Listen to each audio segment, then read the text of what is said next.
The moment she walked into that dining room with a baby on her hip, I knew someone's life was about to shatter. I just didn't know it would save mine. What happens when a single father on a blind date witnesses a young mother being fired in front of everyone? What he does next will leave you speechless. This is a story about dignity, second chances, and the courage to build love from broken pieces. Stay with me until the end. This journey will move you. And please, hit that like button and drop a comment telling me what city you're watching from. I want to see how far this story travels. Now let me take you back to where it all began. Daniel Brooks sat alone at table 17, trying not to check his watch for the third time in 5 minutes. The Sterling Oak Steakhouse hummed with the kind of quiet wealth that made him uncomfortable. Crystal glasses catching candlelight, leather booths the color of old money, servers moving like shadows between tables where conversations never rose above a murmur. He didn't belong here. Not anymore. The reservation had been made by his sister-in-law, Monica, who'd been on a mission to get him back out there ever since he'd mentioned, once in a moment of weakness at a family barbecue, that maybe Avery needed more than just a grieving father who still kept her mother's coffee mug on the counter. That confession had apparently been all Monica needed. Within a week, she'd set up this blind date with a lovely young woman from the hospital auxiliary, someone Monica swore was perfect for someone in your situation. Daniel hated that phrase. Your situation. As if widowhood was a condition that could be treated with the right prescription of forced social interaction and well-meaning setups. He'd almost canceled 3 times. The only reason he was sitting here now, tie feeling like a noose around his neck, was the memory of 7-year-old Avery watching him get ready with those serious dark eyes, so much like her mother's, and saying, "You look nice, Daddy. I hope she's nice too." The weight of that simple hope had gotten him into his truck and across town. Now he was regretting every mile. Around him, Austin's elite class performed their evening rituals. To his left, a couple in their 60s discussed their lake house renovation. To his right, 3 businessmen laughed over scotch that probably cost more than Daniel's truck payment. Everyone looked like they'd been born knowing which fork to use, which wine to order, how to exist in spaces where judgment wore expensive cologne. Daniel ran a hand through his hair, still damp from the shower he'd rushed through after leaving the Lopez job site, and wondered if he should just leave. His date was already 15 minutes late. That had to be a sign, right? The universe telling him this was a mistake, that he should go home, help Avery with her homework, maybe watch that animated movie she'd been asking about all week. He was reaching for his phone to text Monica an excuse when the atmosphere in the restaurant shifted. It was subtle at first, a pause in conversations, heads turning toward the kitchen entrance, the kind of collective attention that precedes either celebrity or catastrophe. Daniel looked up. A young woman had emerged from the kitchen, and everything about her screamed wrong place, wrong time. She was maybe mid-20s, dressed in the black pants and white shirt of the serving staff, but her outfit was disheveled, shirt partially untucked, hair escaping from what had probably been a neat ponytail that morning. But that wasn't what had stopped conversations. On her hip, she carried a toddler, maybe 18 months old, wearing a blue dinosaur shirt and tiny sneakers. The child was crying, that particular pitch of infant distress that seems designed by evolution to pierce through any ambient noise.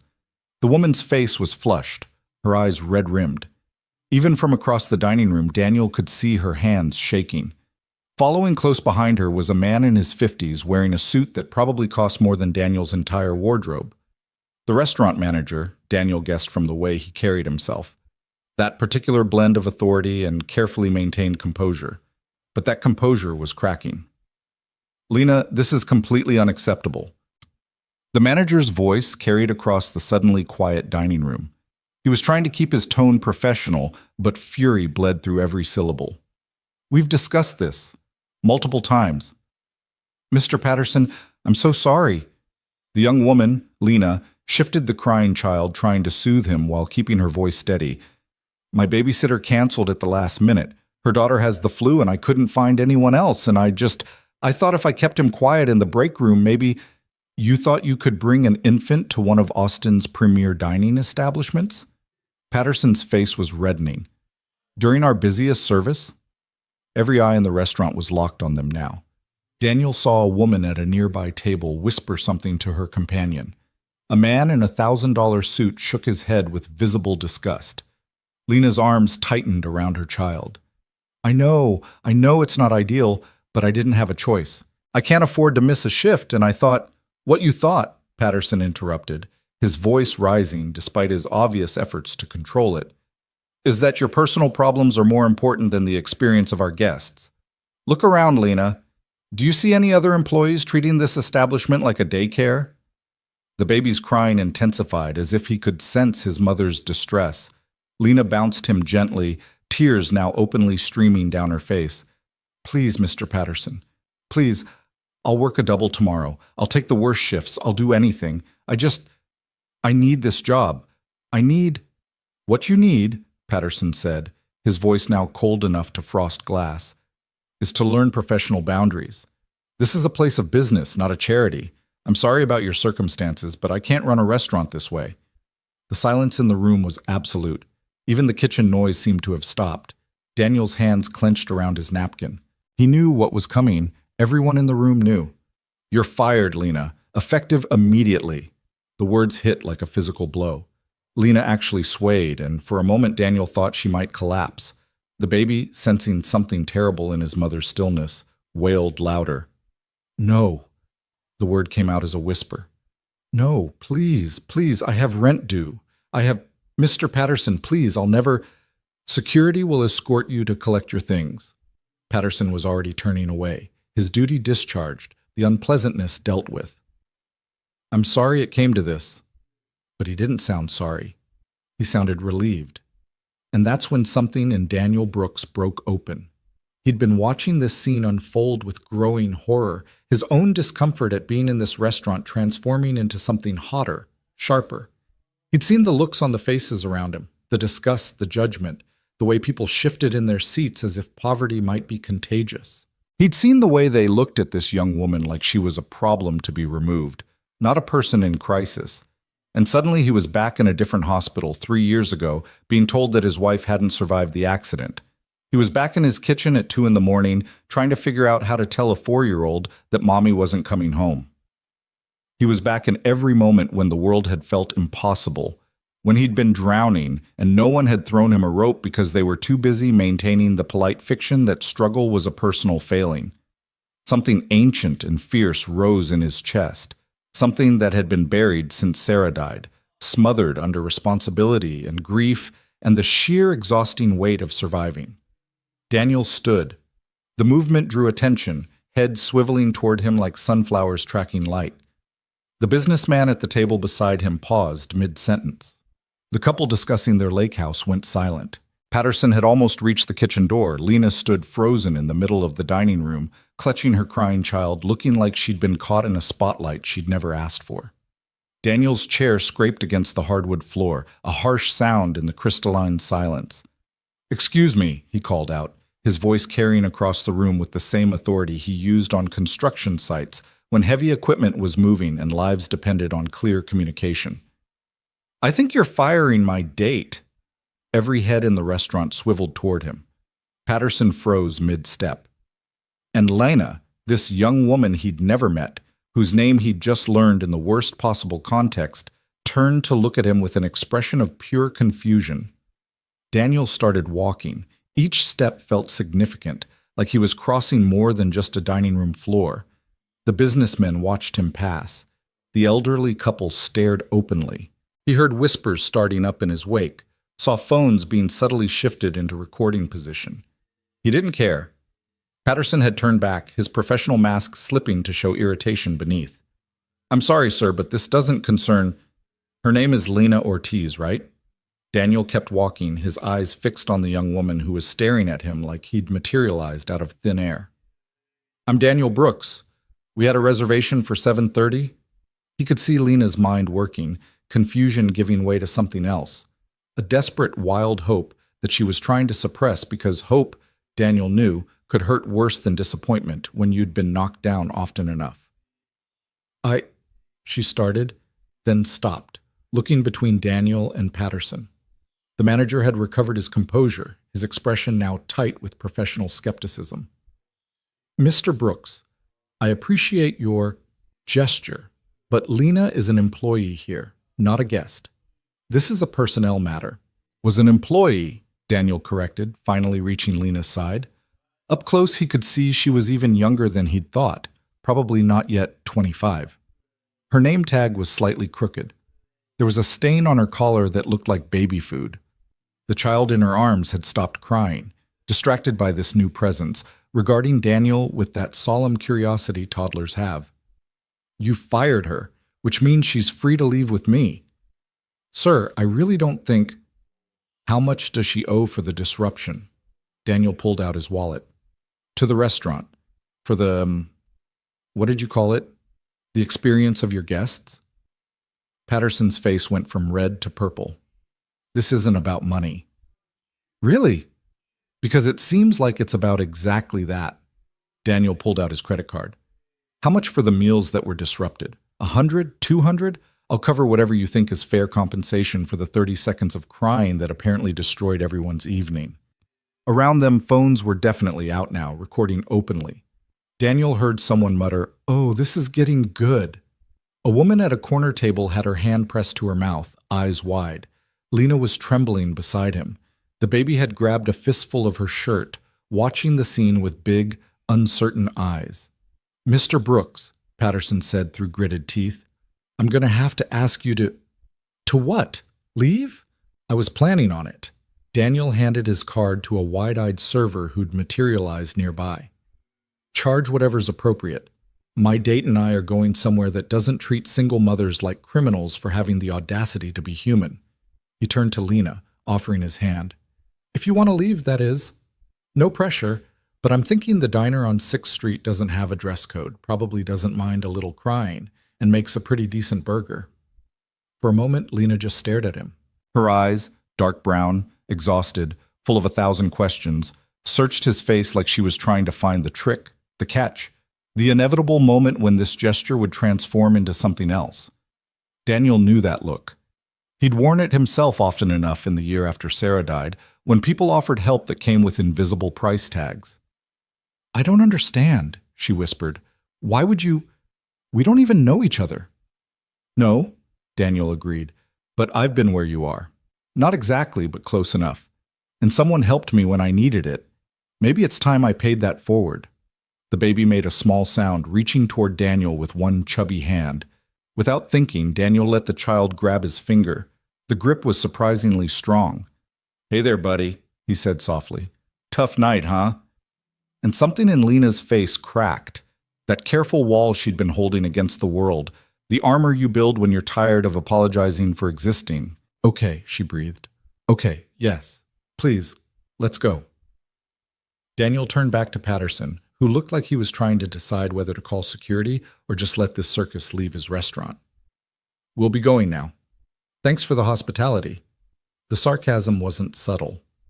Patterson's jaw worked, but he said nothing. What could he say? Daniel wasn't breaking any laws. Neither was Lena, not anymore. She no longer worked here. The server returned with Daniel's card and a receipt. He signed it, added a generous tip, none of this was the waitstaff's fault, and handed the receipt back. Then he offered his arm to Lena. She stared at it for a moment, this old-fashioned gesture in the middle of a very modern humiliation, then shifted the baby to one hip and threaded her free hand through Daniel's elbow. Together, they walked toward the exit. The dining room remained silent except for the quiet soundtrack playing over the speakers, something classical and tasteful that had probably been selected specifically to not intrude on the consciousness of people paying $40 for a steak. Daniel could feel every eye on them, could sense the phones tracking their progress, could imagine the social media posts already being composed, the hashtags being debated. But Lena held her head high. Her hand on his arm was trembling, but her spine was straight, her shoulders back. She'd been beaten down tonight, humiliated, fired, but she wasn't broken. Daniel respected the hell out of that. They reached the door. The hostess, a young woman who looked deeply uncomfortable with everything that had just transpired, held it open without a word. The November air hit them like a shock, cool and clean after the recycled atmosphere of the restaurant. The door swung shut behind them, cutting off the silence they left in their wake. And then they were on the sidewalk, Austin's lights spreading out around them, and Lena Ortiz collapsed. Not physically. She didn't fall. but everything she'd been holding together through sheer force of will seemed to give way all at once. Her hand slipped from Daniel's arm. She took 2 steps away from him, still holding her son, and just broke. "Oh God," she gasped. "Oh God, oh God, I just lost my job. How am I going to, rent's due in 4 days. I have $73 in my account, and The baby, sensing his mother's distress, started crying again. Lena bounced him automatically, the motion ingrained from months of practice, but her own tears were falling freely now. "I'm so sorry," she choked out, turning to Daniel. "I'm so sorry. I don't even know you. This isn't your problem. I shouldn't." "Hey." Daniel moved closer, keeping his movement slow and obvious, the way you would with a spooked animal. "Hey, it's okay. You're okay." "I'm not okay." The words burst out of her. "I just got fired for being a mother, for not being able to afford a babysitter who doesn't cancel when her own kid gets sick, for being stupid enough to think I could that maybe if I was quiet enough, small enough, I wouldn't bother anyone, and..." She cut herself off, pressing a hand to her mouth, shoulders shaking. Daniel waited. He'd learned in the dark months after Sarah died that sometimes people needed to fall apart before they could come back together, that sometimes the kindest thing you could do was just stand there, be present, not try to fix it or minimize it or rush past it, let the grief exist. After a long moment, Lena's sobs quieted to hitching breaths.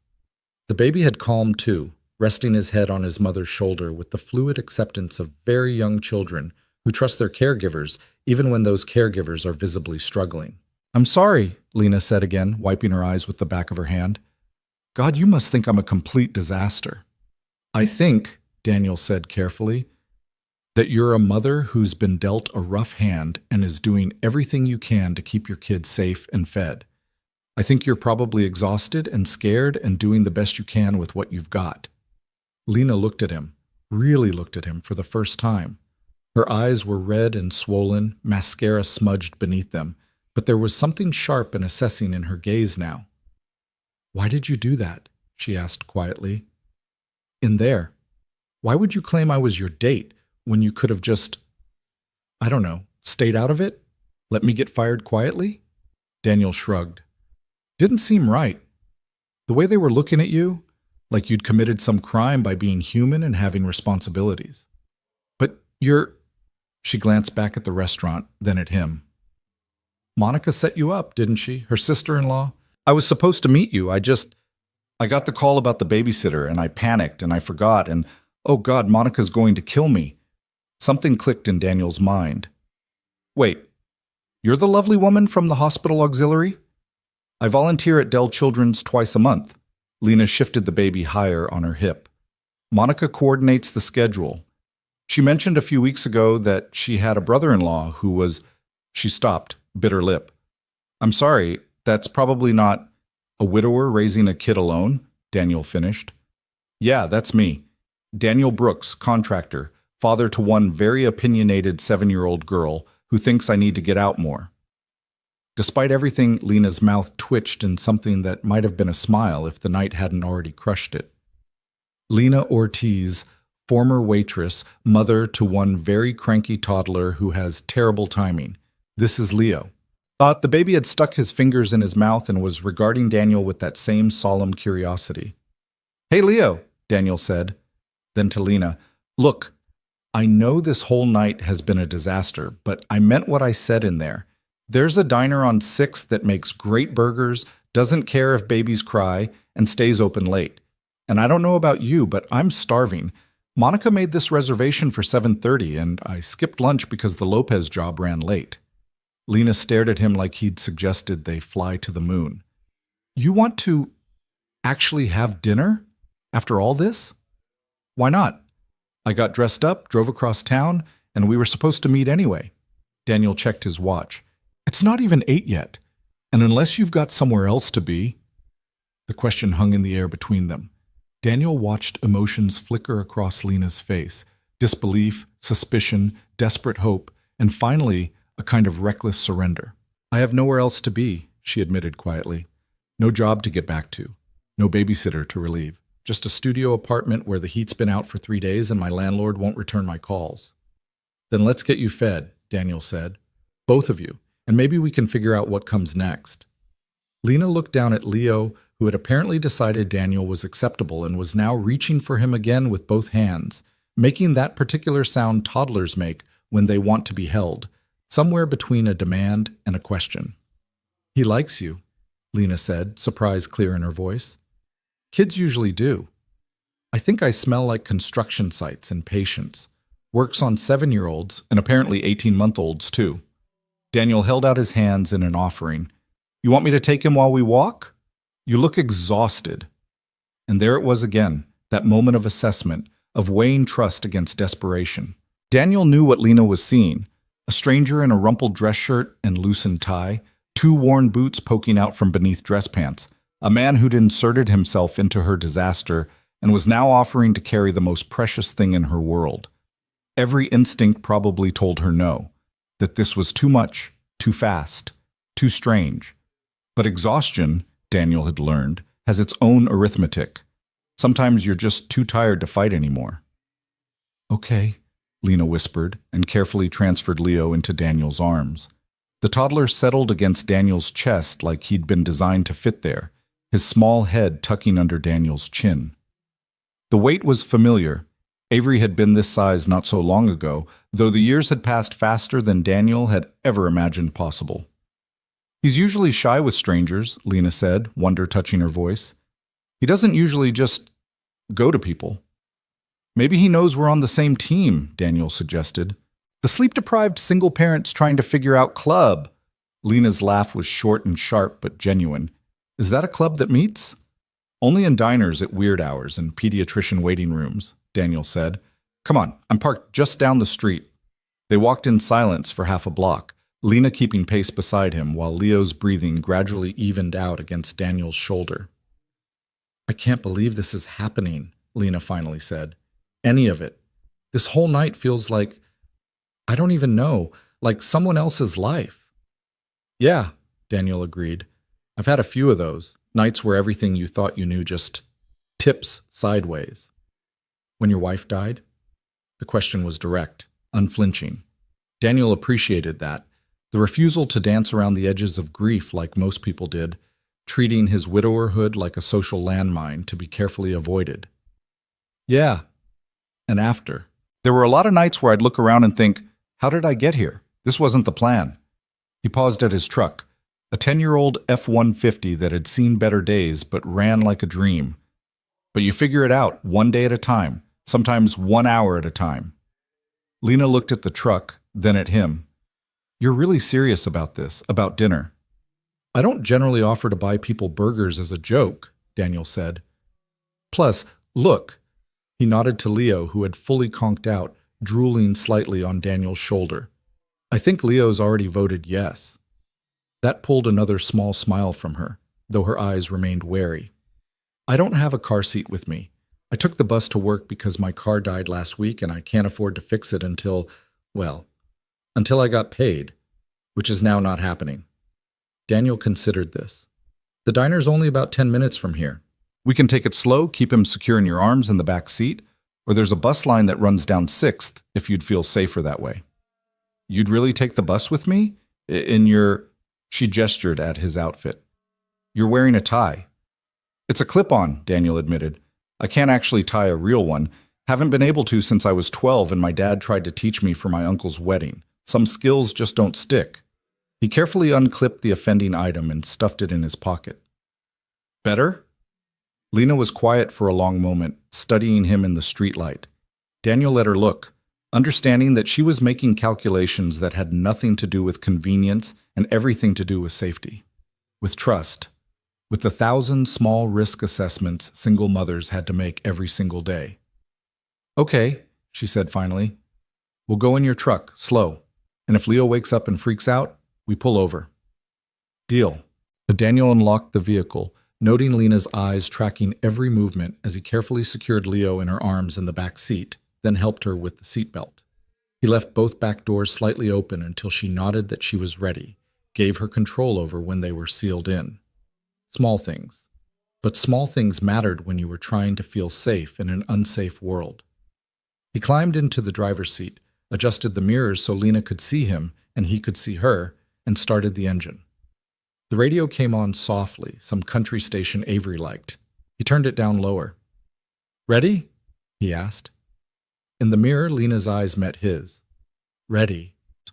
They pulled into Austin's evening traffic, leaving the Sterling Oak Steakhouse and its crystalline judgment behind, heading toward a fluorescent-lit diner where nobody cared if you showed up in work clothes or couture, where crying babies were met with understanding smiles instead of contempt, where the coffee was terrible and plentiful, and the burgers came with fries that could cure a bad day. Neither of them knew it yet, but they were driving toward something that would reshape both their lives, toward honesty and struggle, and the kind of partnership that's built not on rescue but on recognition. But for now, they were just two exhausted parents navigating traffic, with one sleeping toddler and 1,000 unasked questions humming in the air between them.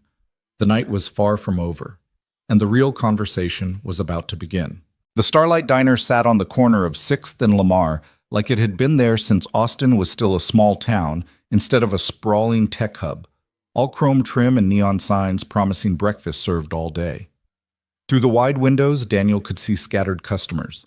A group of college students hunched over laptops, an elderly couple sharing a piece of pie, a waitress with pink streaks in her hair refilling coffee cups. He pulled into the parking lot and killed the engine. In the back seat, Lena was carefully extracting herself from around Leo, who had remained mercifully asleep through the entire drive. "Let me get the door," Daniel said, climbing out and moving around to help. The November air had gotten cooler, carrying that particular hill country chill that appeared after sunset and disappeared by mid-morning. Lena emerged from the truck with Leo cradled against her shoulder, moving with the practiced efficiency of someone who'd learned to do everything one-handed. Daniel noticed the way she automatically positioned herself between him and the baby. Subtle, instinctive protection. "I probably should have asked earlier," she said as they crossed the parking lot, "but you're not some kind of serial killer, right? Monica vetted you?" Despite the tension of the night, Daniel found himself smiling. "Monica's known me for 12 years. I married her husband's sister. I coach Little League on Saturdays, and I've never gotten a speeding ticket. Best I can offer for references on short notice." "That's actually pretty good," Lena admitted. "Most of my first dates don't include a public firing and grand gesture rescue." "Most of mine don't either. This is new territory for both of us." The diner's warmth hit them as Daniel held the door open, along with the smell of coffee and frying bacon. The pink-haired waitress looked up from behind the counter and smiled, a real smile, not the professional courtesy mask the Sterling Oak staff had worn. "Sit anywhere, hun," she called. "Menus are on the tables." They chose a booth near the back, away from the other customers. Daniel slid into one side while Lena carefully arranged herself and Leo on the opposite bench, positioning the sleeping toddler between her body and the wall. The menus were laminated and slightly sticky, advertising everything from chicken fried steak to Greek salads with the kind of optimistic ambition only diners possessed. Daniel already knew what he wanted. The same thing he always ordered on the rare occasions he ended up here. Mushroom Swiss burger, extra pickles, fries. Lena stared at her menu like it was written in a foreign language. "You okay?" Daniel asked. "I'm trying to calculate what I can afford," she said quietly. "Because I really appreciate this, but I can't let you pay for—" "Lena," Daniel waited until she looked up. "I'm buying you dinner. That's not up for negotiation. You just lost your job because you're a parent. The least I can do is feed you." Her jaw tightened. "I don't need charity." "Good thing this isn't charity then. It's a date. A weird disaster of a date that started in the worst possible way, but Monica set this up and I'm following through. If the situation was reversed, if I'd been the one fired and humiliated, would you buy me a burger?" Lena considered this, her finger tracing an absent pattern on the table's surface. "Yeah, probably." "Then let me do the same. No strings, no debt, no obligation beyond maybe eventually telling Monica this story because she's going to absolutely lose her mind when she finds out what happened." That pulled a genuine laugh from Lena, surprising them both. "Oh God, Monica, she's going to feel so guilty for setting me up at that restaurant." "She picked it because she thought it was impressive," Daniel said. which, fair enough, it probably is if you like that sort of thing. I felt like I was going to break something expensive just by breathing wrong. I worked there for 8 months and never felt comfortable, Lena admitted.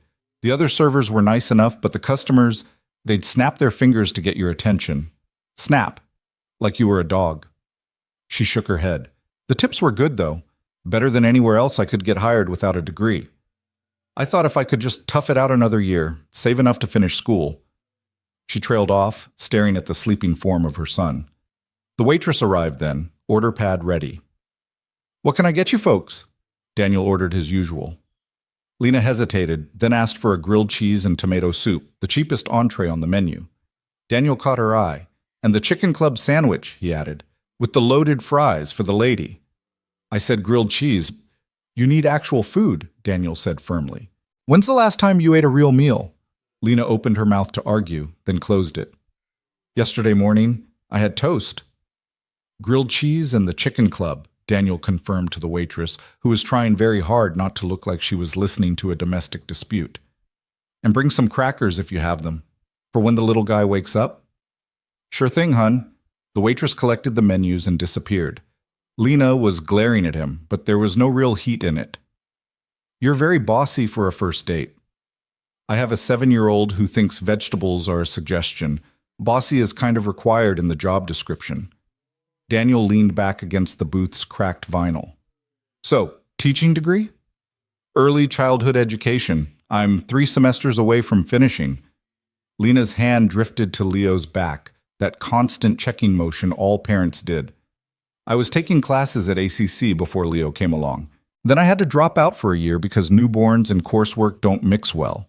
I went back part-time last spring, but between tuition and childcare and rent..." She shrugged. "Working at the Sterling Oak was supposed to help me catch up. Clearly that didn't work out."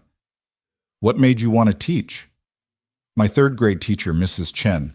I was in foster care at the time. Nothing dramatic. My mom had some substance abuse issues and the state stepped in for a while. I was angry and scared and acting out, and Mrs. Chen she saw past all that. She made me feel like I mattered, like I could be more than my circumstances." Lena's voice softened. "I want to do that for other kids. Be the person who sees them." Daniel nodded slowly. "That's a good reason." "What about you? How does someone become a contractor?" "Necessity, mostly. I was working construction to pay for college, figured I'd get an engineering degree, maybe design buildings instead of making them. Then Sarah got pregnant with Avery, and priorities shifted. The construction work paid better than anything else I was qualified for, and I was pretty good at it." He traced a finger through the condensation on his water glass. "After Sarah died, I couldn't keep working for someone else. Couldn't handle a boss telling me I couldn't leave when Avery's school called, or that grief wasn't a good enough reason to miss a deadline. So I got licensed, started my own company. It's small, just me and 2 guys I hire for the bigger jobs. But it's mine. I set the hours. If Avery needs me, I go." "That must be hard, running a business alone with a kid." "Some days are worse than others, but we figure it out." Daniel paused. "Sarah's parents help when they can. Monica and her husband take Avery sometimes. There's a whole network of people who showed up after the funeral and just stayed. I didn't ask for it, didn't know how to accept it at first, but they wore me down." Lena was quiet for a moment. "I don't have that. A network. Leo's father bailed when I was 4 months pregnant. My mom's been clean for 3 years now, which is great, but she's in Corpus Christi working at a hotel and barely keeping her own head above water. I've got one friend from high school who babysits when she can, but she's got 3 kids of her own and works nights at HEB. She looked down at her hands. It's just us. Me and Leo. We're all we've got." The loneliness in those words hit Daniel square in the chest. He knew that isolation, had lived in it for months after Sarah died when everyone's casseroles ran out and the condolence calls stopped coming. But he'd had family, had resources, had a house that was paid off, and savings that could buffer him through the worst of it. Lena had none of that. Just herself and an 18-month-old and $73 in her bank account. "What's your plan?" he asked. "For tomorrow, next week." Lena laughed, bitter and sharp. "Plan? I'm going to wake up tomorrow and apply to every restaurant, retail store, and cleaning service in Austin. I'm going to beg my landlord for an extension on rent. I'm going to hope the food bank is open and that Leo doesn't get sick because I can't afford the copay at the clinic. She met his eyes. That's my plan. Survival. Same as it's been since the day Leo was born. The waitress returned with their food, setting plates down with the kind of practiced efficiency that came from years of navigating emotional conversations in booth seating. The chicken club was huge, overflowing with bacon and tomato. The grilled cheese sat beside it, smaller but golden and perfect. Anything else right now? The waitress asked. We're good, Daniel said. Thanks. They ate in silence for a few minutes. Daniel watched Lena take small, careful bites of the grilled cheese, like she was rationing it, before he pushed the loaded fries toward her side of the table. Eat, he said. Please, you're going to need energy for all that applying tomorrow. Lena stared at the fries, then at him. Why are you being so nice to me? Why wouldn't I be? Because people aren't. Not usually, not without wanting something. She picked up a fry, examining it like it might contain hidden obligations. In my experience, kindness comes with price tags. Daniel set down his burger. 3 years ago, about a month after Sarah died, I was at the grocery store with Avery. She was 4 and having a complete meltdown in the cereal aisle because I'd picked the wrong box. Apparently, there's a difference between regular Cheerios and Honey Nut Cheerios that is extremely important to 4-year-olds. I was exhausted, barely holding it together, trying not to cry in public. And this older woman, complete stranger, she came over and she said, Honey, you look like you could use a break. Then she just started talking to Avery about the cereals, asking her opinion, turning the whole thing into a game. 5 minutes later, Avery was calm. We had the right cereal, and I hadn't had a breakdown in the middle of HEB. He took a sip of water. I tried to thank the woman and she said, Someone helped me when my husband died and I had 3 kids under 5. Just pass it on when you can. Then she left. I never even got her name. Lena was very still, a French fry halfway to her mouth. I don't have an agenda here, Daniel continued. I'm not trying to get anything from you. I saw someone having the worst night of their life, and I had the ability to make it slightly less terrible. That's it. That's the whole story. And if I can't pay it forward, if I stay broke and struggling and barely making it, then you stay broke and struggling and barely making it, and maybe someday when you're in a better place, you help someone else. Or maybe you don't. Maybe you've got too much on your plate, and that's okay too. He picked up his burger again. There's no test here, Lena. No expectations. Just dinner. She studied him for a long moment, something shifting in her expression, guard coming down, walls lowering inch by careful inch. Then she ate the French fry, and then another, and soon she was pulling the chicken club toward herself and taking a real bite, not rationing anymore. They ate, and slowly, conversation found its footing. Lena told him about Leo's obsession with trucks, how he'd point at every vehicle on the street and make engine noises. Daniel told her about Avery's current phase of only wearing purple, which meant laundry had become a negotiation about whether her 2 purple shirts were clean enough for another wearing. She told him about her disastrous attempt to make homemade baby food that had somehow resulted in sweet potato on the ceiling. He told her about the time he'd let Avery help paint her bedroom, and they'd both ended up covered in more paint than the walls. Small stories, parent stories, the kind of mundane details that made up a life. Leo woke up about halfway through the meal, blinking sleepily before focusing on his surroundings. His face started to scrunch up in pre-cry confusion before Lena scooped him into her lap, and the waitress appeared with the crackers Daniel had requested. Hey, sweet boy, Lena murmured, kissing his forehead. You hungry? Leo took the cracker, examining it seriously before taking a careful bite. His eyes landed on Daniel, and he stared, processing this new person with the kind of intense focus toddlers bring to everything. That's Daniel, Lena said. Can you say hi? Leo stuck the cracker in his mouth and waved one hand, a gesture that might have been greeting or dismissal. He's not big on strangers usually, Lena said, but he seems okay with you. Animals and small children trust me. It's adults I have trouble with. Daniel pulled a funny face at Leo, crossing his eyes. The toddler giggled, a sound like bells. There we go. I won Avery over the same way. Turns out dignity is overrated when you're trying to make a kid laugh. They finished eating while Leo worked through his crackers, occasionally offering soggy pieces to his mother with the generosity of someone who believed in sharing food. The diner hummed around them, dishes clattering, conversations rising and falling, the jukebox in the corner playing something twangy and old. It felt normal, comfortable, like they'd been doing this for years instead of hours. When the check came, Daniel paid it over Lena's protests. The waitress brought back his card with a smile and pocketed the tip with a quiet, "You folks have a good night now." Outside, the temperature had dropped further. Lena shivered in her thin work shirt, pulling Leo closer. Daniel shrugged out of his jacket without thinking and draped it over her shoulders. "I can't." "You can, and you will. It's November, and you're in short sleeves." He unlocked the truck. "Where am I taking you? Home?" Lena's face did something complicated. "I live over in Riverside. The apartments off Burton Drive. The ones with the broken sign out front." Daniel knew the complex.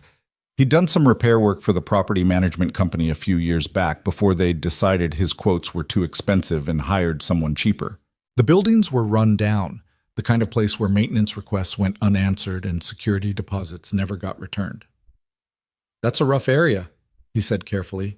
"It's what I can afford. Barely." Lena was looking anywhere but at him. "I know it's not great, but the bus line runs nearby and there's a playground where Leo can play during the day." Daniel made a decision that probably qualified as overstepping, but felt necessary anyway. "It's after 9. Let me drive you home. Make sure you get inside safe." "You don't have to." "I know I don't have to. I want to. Humor me?" Lena sighed, but climbed into the back seat with Leo. "Fine, but just to the door. I don't need you seeing inside or anything." The drive to Riverside took 20 minutes through Austin's nighttime traffic. Daniel kept the radio low, playing a soft rock station that filled the silence without demanding attention. In the back seat, Lena was quiet, probably doing the math on her situation, adding up impossible numbers and coming up short. The apartment complex was worse than Daniel remembered.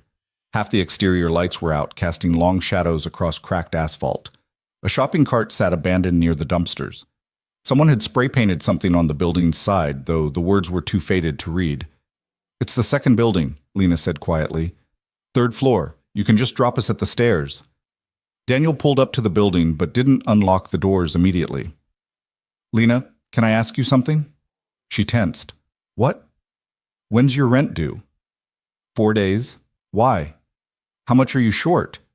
Her hands tightened around Leo. "I'm not taking money from you." "That's not what I asked." "Daniel, how much?" She was quiet for so long he thought she wouldn't answer. Then, barely audible, $600. "I have first months and the deposit saved for a cheaper place, but I can't move until next month because everywhere requires notice, and I was waiting for my next paycheck to give it." A bitter laugh. "Which is now not coming." $600. Daniel's entire profit margin on the Lopez job. Money he'd been planning to use to replace his work boots and maybe take Avery to that trampoline park she'd been asking about. But there was a woman in his truck who'd just lost everything because she'd had the audacity to be a mother. There was an 18-month-old who didn't understand why mommy was scared. There was a choice that wasn't really a choice at all. "I'll write you a check," he said. "No." "Lena, no." Her voice was hard now, sharp with pride and pain. "I don't know you. We had one dinner. You can't just... People don't just give $600 to strangers." "I'm not a stranger anymore. We've shared terrible restaurant experiences and diner food. That's practically friendship." He turned to look at her in the rear-view mirror. "And I'm not giving it to you. I'm lending it. You pay me back when you can. No interest, no timeline, no pressure." "I can't." "You can't or you won't?" "Both." Lena's eyes were bright with unshed tears. "You don't understand. If I take money from you, that makes me someone who takes money from men I barely know. That makes me desperate and weak and—" "It makes you human," Daniel interrupted. "It makes you someone who's been backed into a corner and is accepting help from someone who can afford to give it. That's not weakness. That's survival." "Easy for you to say. You're not the one accepting charity." "You're right. But I am the one who's been in a position where pride almost cost me everything. Daniel's voice softened. 6 months after Sarah died, I ran out of money. Just completely tapped out. Funeral costs, hospital bills, taking time off work. It all added up. I had a house payment due and about $30 in checking, and Sarah's dad offered to help, and I said no. Because taking money meant I'd failed, meant I couldn't provide for my daughter on my own. He paused, remembering that awful conversation in his kitchen, the way shame had tasted like copper. You know what my father-in-law said? He said, Daniel, there's no nobility in drowning when someone's offering you a rope. Take the help, get back on your feet, and someday help someone else. That's how family works. That's how community works. We catch each other. Lena was crying now, silent tears tracking down her cheeks while Leo dozed against her shoulder, oblivious. I'm not asking you to be grateful or indebted or anything else, Daniel continued. I'm offering you a rope.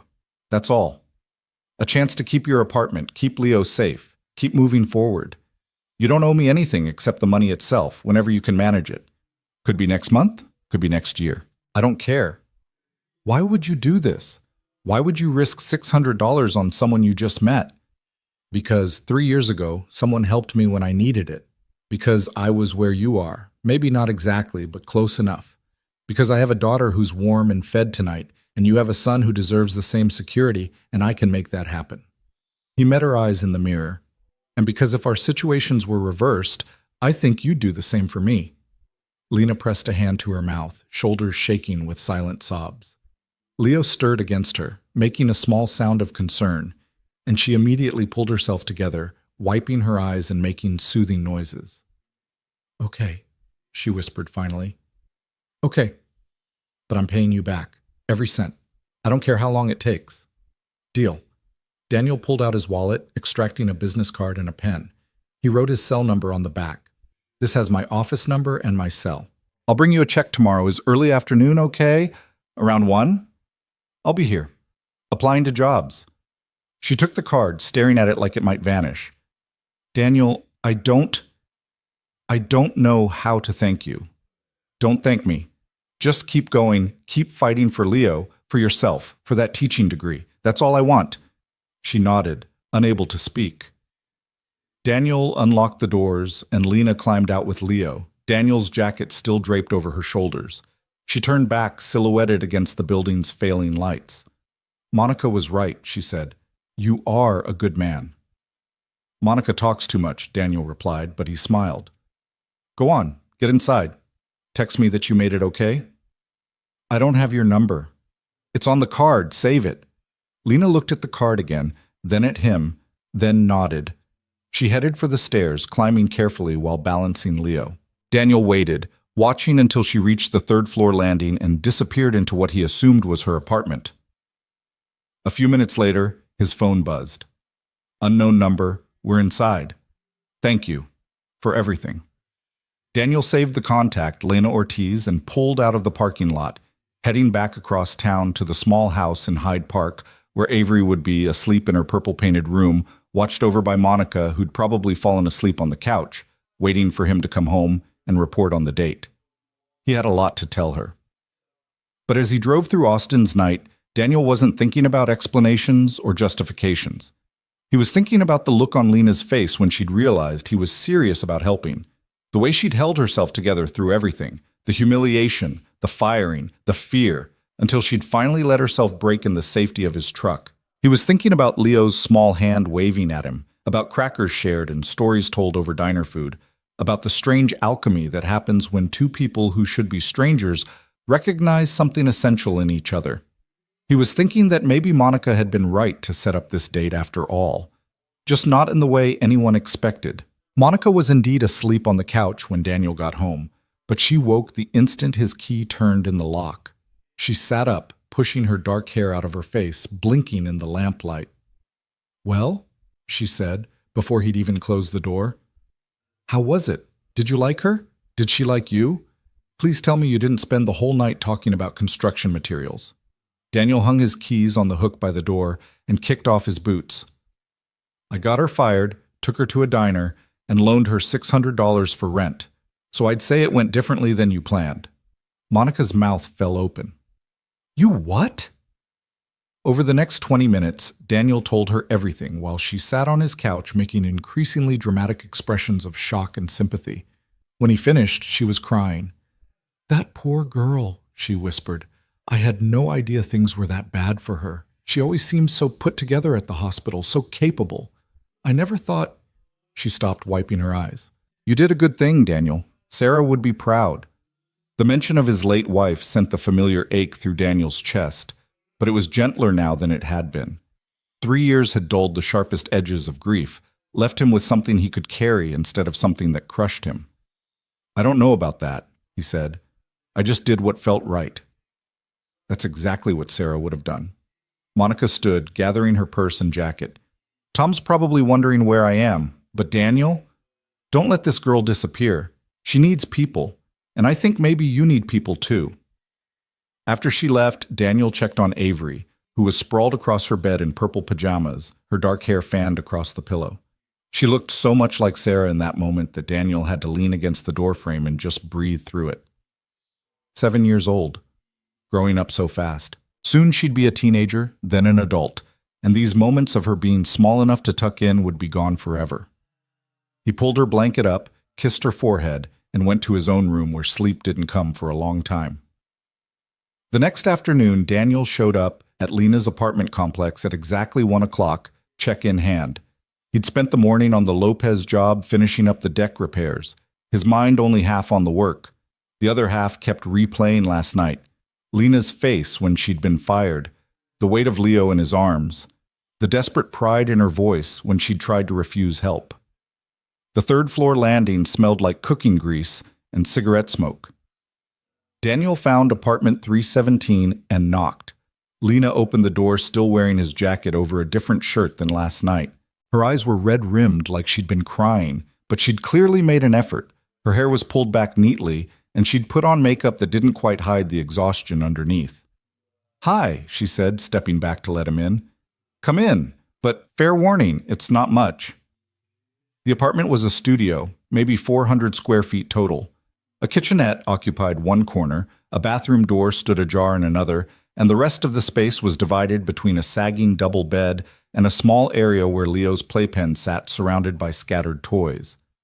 The walls were thin enough that Daniel could hear a television playing in the next unit. The heating vent rattled but produced no warmth, but the space was immaculately clean. Not a dish in the sink, toys organized in plastic bins, the bed made with hospital corners. It was the kind of clean that came from having nothing and taking fierce pride in maintaining what little you had. It's home, Lena said, that defensive note creeping into her voice. I know it's not... It's fine, Daniel interrupted. Better than my first place after I moved out of my parents' house.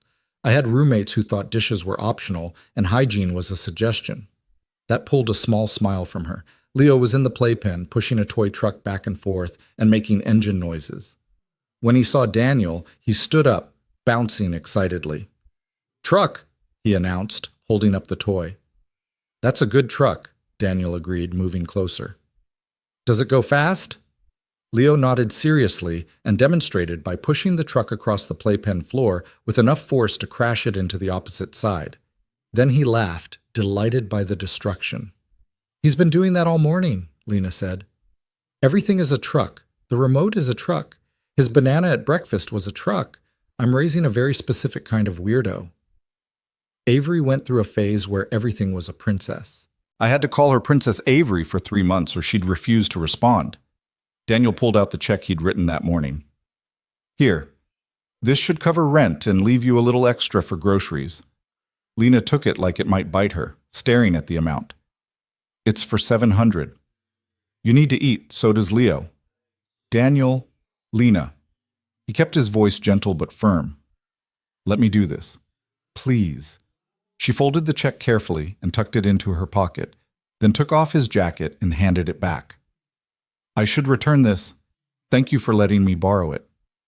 Keep it if you need it. Your coat situation looks pretty minimal. I have a coat. It's just... She glanced at the closet door. It's got a broken zipper and I've been meaning to fix it, but I haven't had time.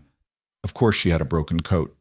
Daniel added that to the growing list of things about Lena's situation that made him want to fix something, anything. Listen, he said, an idea forming that was probably overstepping but felt right anyway. I know you need to look for work, but if you're interested, I could use help at my business.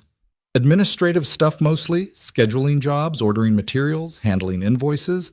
Nothing complicated, but it needs doing, and I've been putting it off because I hate paperwork. Lena's eyes narrowed. Is this a real job or a pity job? It's a real job that I'm offering to someone I think would be good at it. You worked at the Sterling Oak for 8 months without getting fired until last night. That takes organization and people skills, both of which I need. He paused. Pays $15 an hour, flexible schedule, and you can bring Leo. My office is basically a garage I converted, so there's space for him to play while you work. $15 an hour? Lena's voice went very quiet. That's more than the restaurant paid. That's what the job's worth. And before you ask, yes, I can afford it. Business has been good. I just expanded to take on bigger projects, which means more administrative work that I don't have time for. It wasn't entirely true. Daniel had been managing fine on his own, but it wasn't entirely false either. He really did hate paperwork, and having someone to handle the scheduling would free him up for actual construction work. And if that someone happened to be a single mother who desperately needed stable income and could bring her kid to work, well, that just made good sense. Lena was very still, processing. What if I'm terrible at it? Then we figure it out together. I'm not looking for perfect. I'm looking for reliable. He met her eyes. And I think you're about as reliable as they come. She laughed, short and sharp. You don't know me well enough to know that. I know you showed up to a job you hated for 8 months because your kid needed to eat. I know you're 3 semesters from a degree you're fighting like hell to finish. I know you didn't abandon your son or give up when things got hard. Daniel shrugged. That's reliable enough for me. Lena turned away, arms wrapped around herself. When she spoke, her voice was thick. Why are you doing this? And don't say it's just paying it forward or helping someone who needs it. There's got to be more to it than that. Daniel considered this, really considered it. Why was he doing this? It would be easy to say it was altruism, that he was just a nice guy helping someone in need, but that wasn't the whole truth. Avery asked me last week if she was ever going to have a mom again, he said quietly. She sees her friends with their parents, sees families at the park, at school events, and she asked if it was always going to be just us. He saw Lena's shoulders tense. I told her I didn't know, he continued, that maybe someday I'd meet someone, or maybe it would just be us forever, and both of those things were okay. But the truth is, I've been alone for 3 years and I've forgotten how to connect with people who aren't 7 years old or asking me for construction quotes. Daniel moved to the window, looking out at the parking lot below. Last night at that restaurant, watching you get torn apart in front of everyone, I felt something I haven't felt in a long time. Anger. Real anger, not just frustration or exhaustion. And then I felt useful, like maybe I could actually help someone instead of just surviving from one day to the next. He turned back to her. So yes, I'm helping you. But maybe you're helping me too, reminding me that there's more to life than work and parenting and trying not to drown, that I can still be the kind of person who shows up for people. Lena was crying again, silent tears that she didn't bother to wipe away. You're not what I expected. What did you expect? I don't know. Monica said you were kind and steady and good with your daughter. I guess I thought you'd be boring, safe. She laughed wetly. You're not boring. I'll take that as a compliment. Daniel smiled. So, the job. You interested? Can I think about it? Of course, but I need an answer by Monday. I've got a big project starting Tuesday, and I really do need the help. Lena nodded, wiping her eyes. Okay, Monday. I'll let you know. They stood in awkward silence for a moment, the weight of everything unsaid hanging between them. Then Leo called out, "Truck!" again, and the spell broke. Daniel left shortly after, promising to text her his office address in case she decided to take the job. As he drove away, he caught a glimpse of her in his rearview mirror, standing on the third-floor landing with his check in her pocket and uncertainty written across her face. He hoped she'd say yes. She texted him Sunday night, "I'll take the job. What time Monday?" Monday morning, Lena showed up at Daniel's office/garage at 8:30, Leo on her hip and a backpack full of toys and snacks.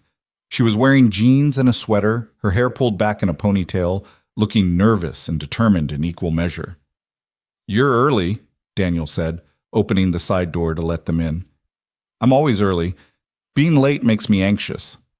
She looked around the space, half garage, half office, with a desk piled with invoices and a filing cabinet that looked like it hadn't been organized since the Bush administration. "Oh, wow. You weren't kidding about the paperwork." "I might have downplayed exactly how behind I am." Daniel cleared a space on the floor and put down the foam play mat he'd borrowed from Monica. "This okay for Leo?" "That's perfect." Lena set Leo down, and he immediately began exploring, picking up scattered tools and examining them with intense toddler focus. "Nothing sharp down here," Daniel assured her. "I cleared it all last night. Worst he'll find is some sandpaper, and even that's the fine grit stuff."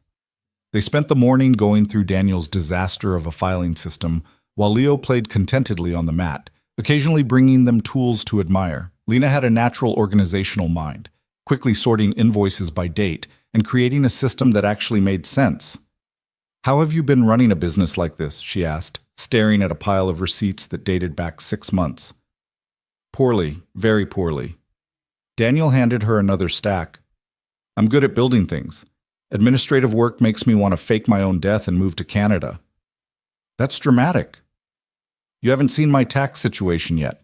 That'll come later when you trust me more." Lena laughed, and the sound filled the garage space with something bright. Leo looked up at his mother's laughter and grinned, showing his tiny teeth. They fell into an easy rhythm.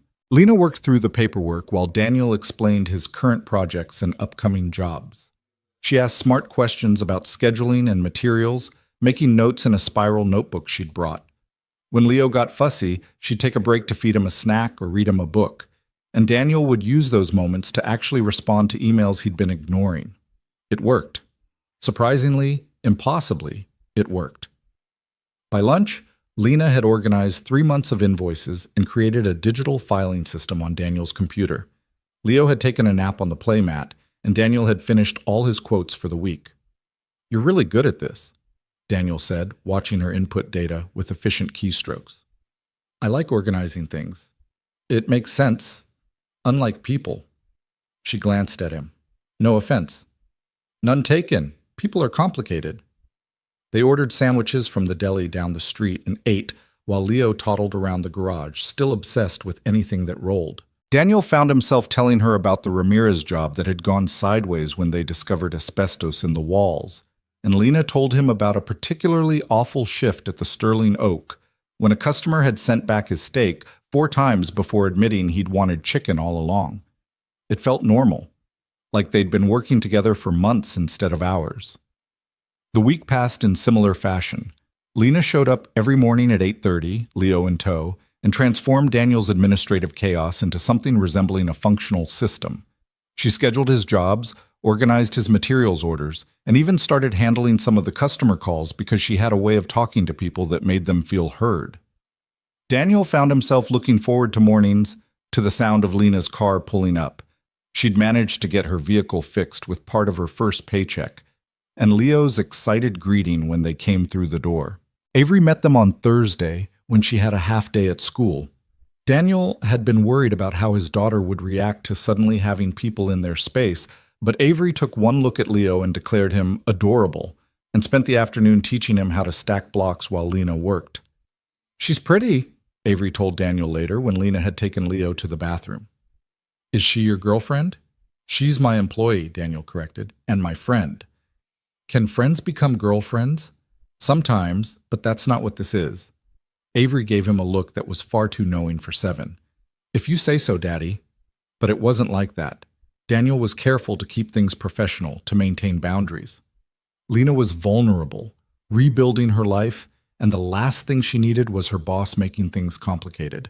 Except it was already complicated because somewhere between Monday and Friday, between shared sandwiches and watching Leo grow comfortable enough to fall asleep on Daniel's office couch, something had shifted.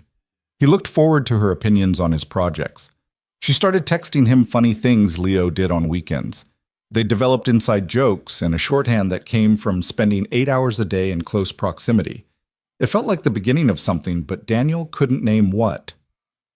Then Saturday happened.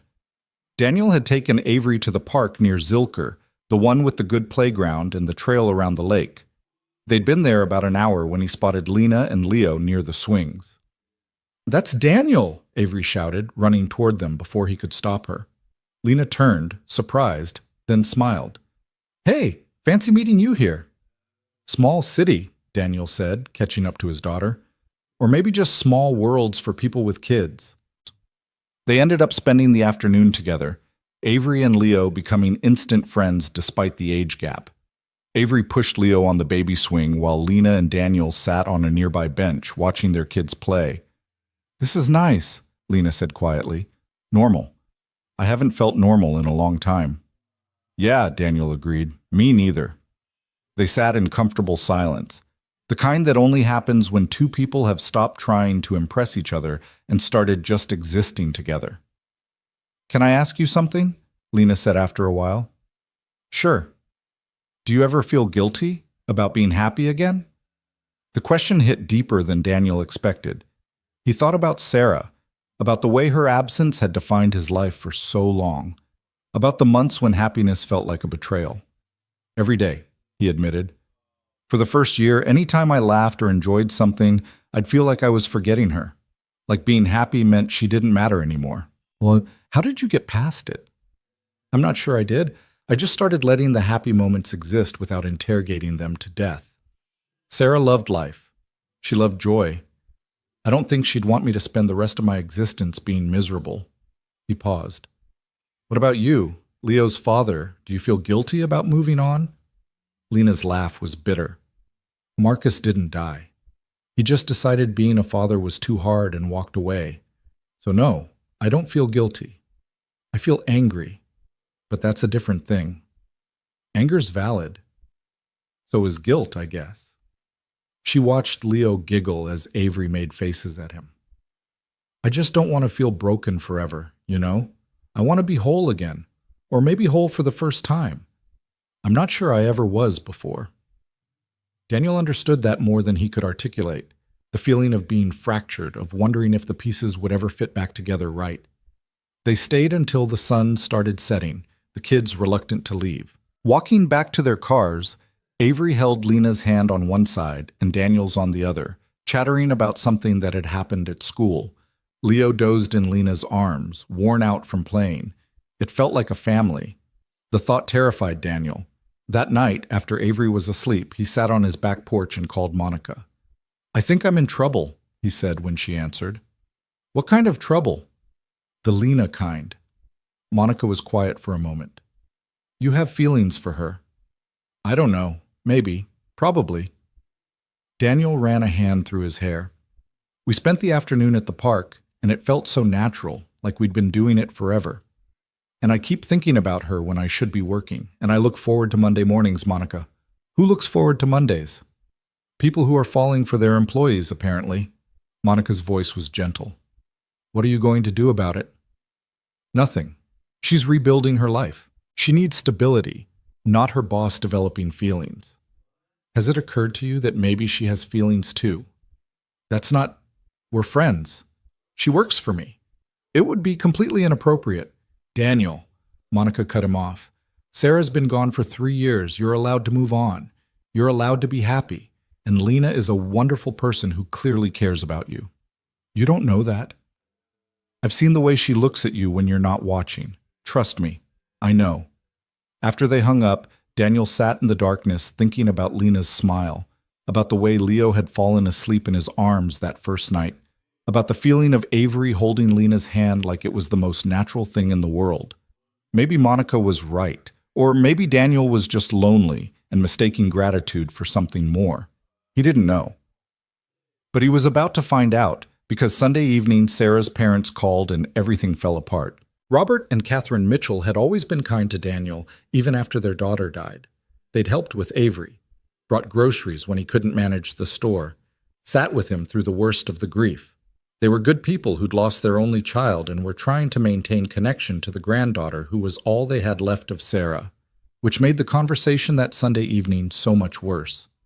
"We need to talk about this woman," Catherine said without preamble when Daniel answered the phone. Her voice was tight, controlled in that way that meant she was furious but trying not to show it. Daniel's stomach dropped. What woman? Don't play games, Daniel. Monica told Tom. Tom told us. You're dating someone. Someone with a child. Someone you gave money to and then gave a job. Catherine's voice cracked slightly. Someone you took Avery to meet at the park. It's not like that. Then what is it like? Because from where we're sitting, it looks like you're replacing Sarah.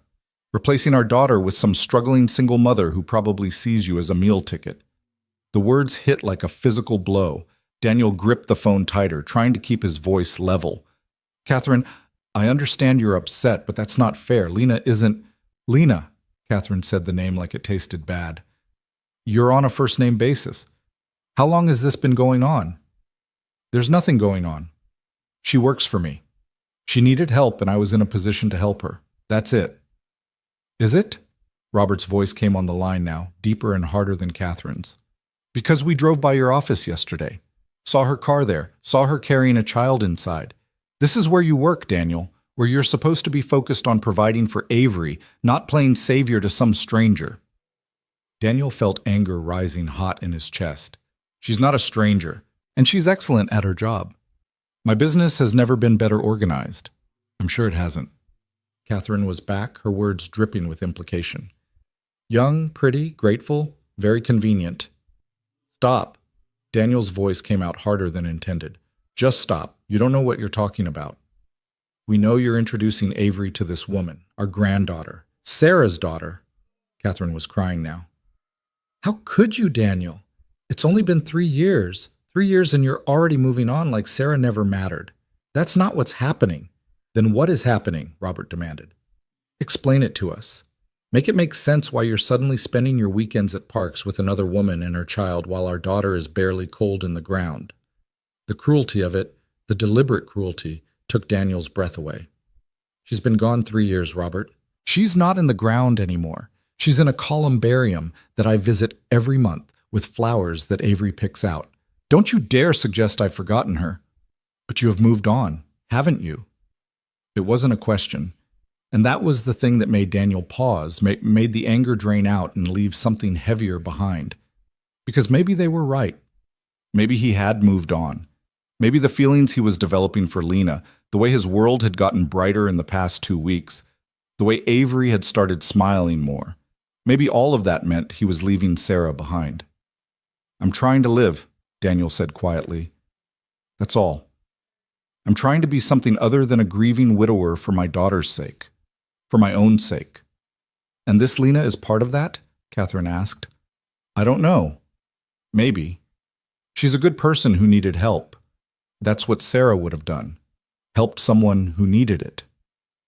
Sarah would have had better judgment than to bring a stranger into Avery's life. Robert's voice was cold now. We're concerned, Daniel, very concerned, and we think it might be time to revisit the custody arrangement. Everything stopped. The world narrowed to those words, custody arrangement. What are you talking about? Daniel's voice came out strangled. We're talking about what's best for Avery, Catherine said, and now she just sounded tired. You're clearly going through something, making questionable decisions. We think perhaps Avery should spend more time with us while you sort yourself out. You're threatening to take my daughter. The words felt unreal even as Daniel said them. We're suggesting a temporary adjustment for Avery's well-being. Robert's tone had shifted to something formal, legal.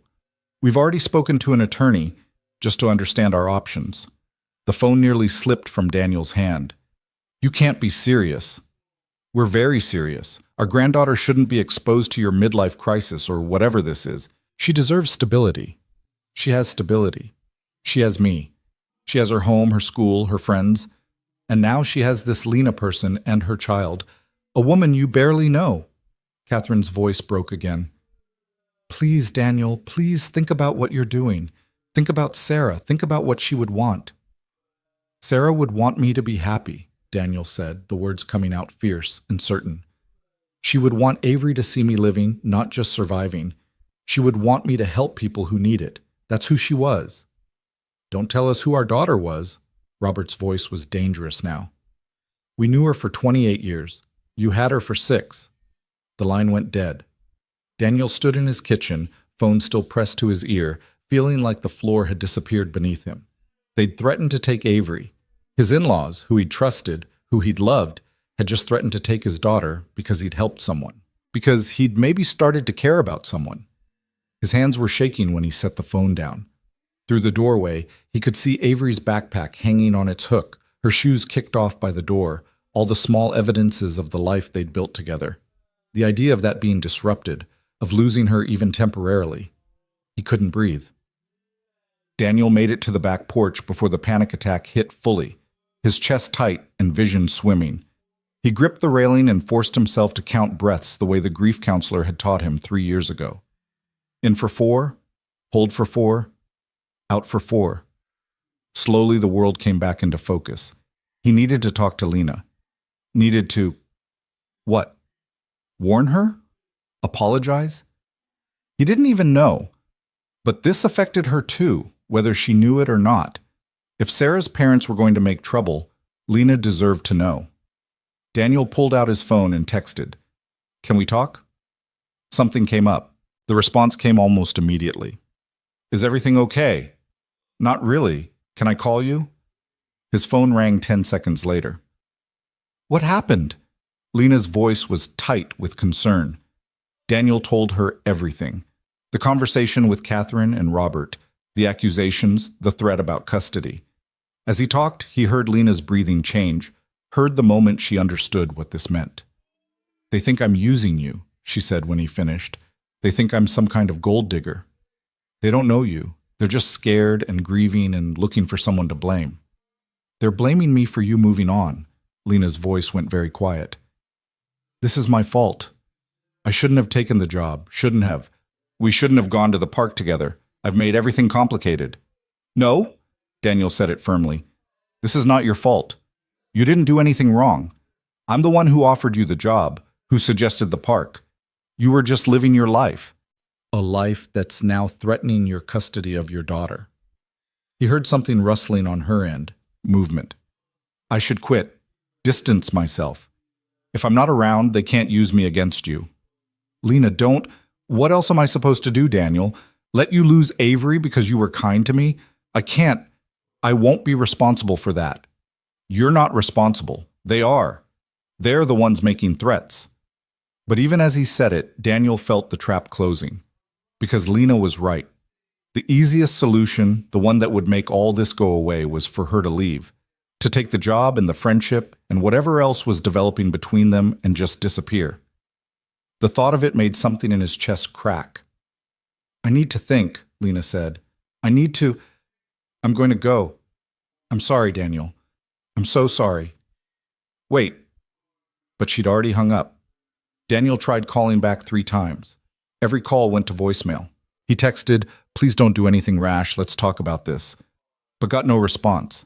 He barely slept that night, his mind running through scenarios.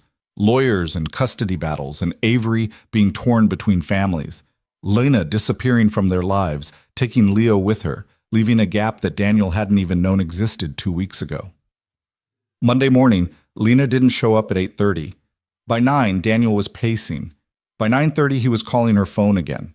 Still voicemail. At 10, he broke down and drove to her apartment. The building looked even more depressing in daylight, all its flaws visible without the forgiving cover of darkness. Daniel took the stairs 2 at a time, his heart hammering. He knocked on 317. No answer. Knocked again. Harder. "Lena? It's Daniel. Please, if you're in there, just talk to me." The door to 319 opened and an elderly woman poked her head out. "You looking for the girl with the baby?" "Yes. Have you seen her?" "Saw her leave real early this morning. Had suitcases. Looked like she was crying." The woman studied Daniel with sharp eyes. "You the boyfriend?" We're friends. Did she say where she was going?" "Didn't say nothing to me. Just loaded up that beat-up car of hers and drove off." The woman's expression softened slightly. "She in some kind of trouble?" "I don't know," Daniel said honestly. "I'm trying to find out." He tried Lena's phone again from the parking lot. This time, it didn't even ring, just went straight to voicemail like it had been turned off. Panic was setting in now, real and cold. Lena had run, packed up Leo and whatever belongings she had and just left. Because of him. Because helping her had put her in the crosshairs of his mess. Daniel drove back to his office in a daze, his mind spinning. He needed to find her, needed to explain that they could figure this out, that she didn't have to disappear. But how did you find someone who clearly didn't want to be found? He was sitting at his desk, staring at nothing, when his phone rang. Unknown number. Hello? Is this Daniel Brooks? A woman's voice, professional and unfamiliar. Yes. Who's this? My name is Jennifer Martinez. I'm calling from Monica Garcia's office. She asked me to reach out to you. I understand you're looking for Lena Ortiz? Hope flared. You know where she is? Not exactly, but Monica thought you should know that Lena called the hospital this morning and resigned from her volunteer position. She said she was leaving Austin, didn't say where she was going. The hope died. Did she seem okay? Honestly, she sounded pretty upset. Monica's worried about her. A pause. Monica also wanted me to tell you that she talked to Tom, and Tom is going to talk to his parents. She's trying to smooth things over.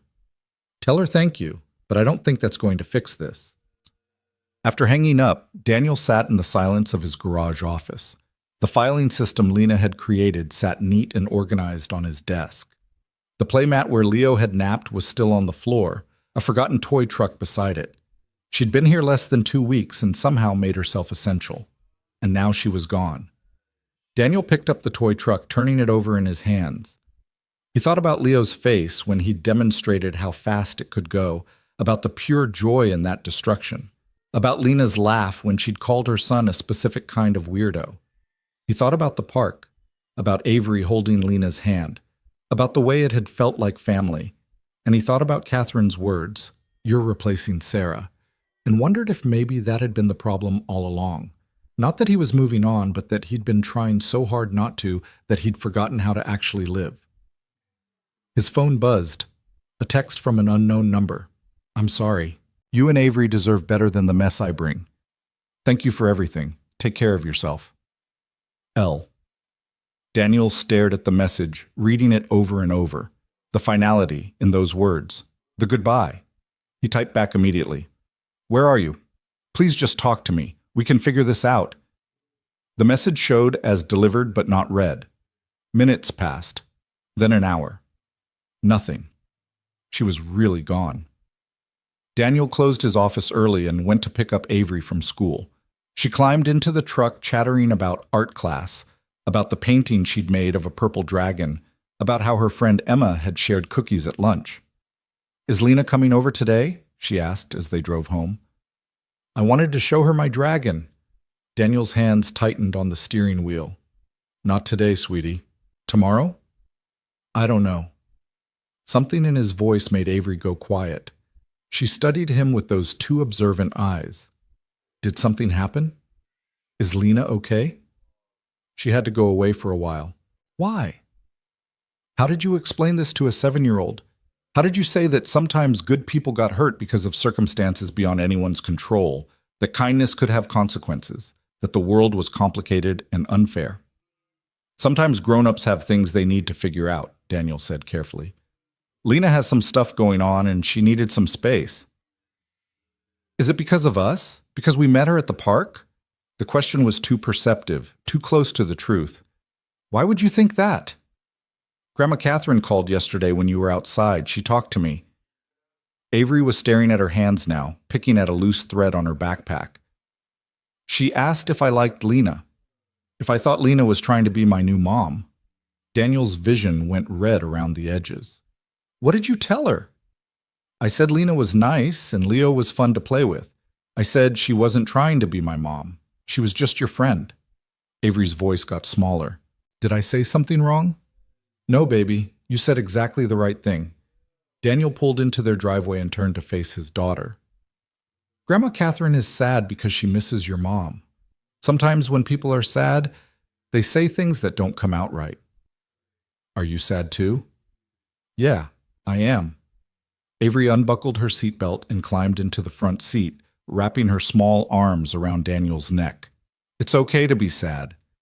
Mrs. Chen says sadness is just love with nowhere to go. Daniel held his daughter and tried not to fall apart completely. Mrs. Chen sounds pretty smart.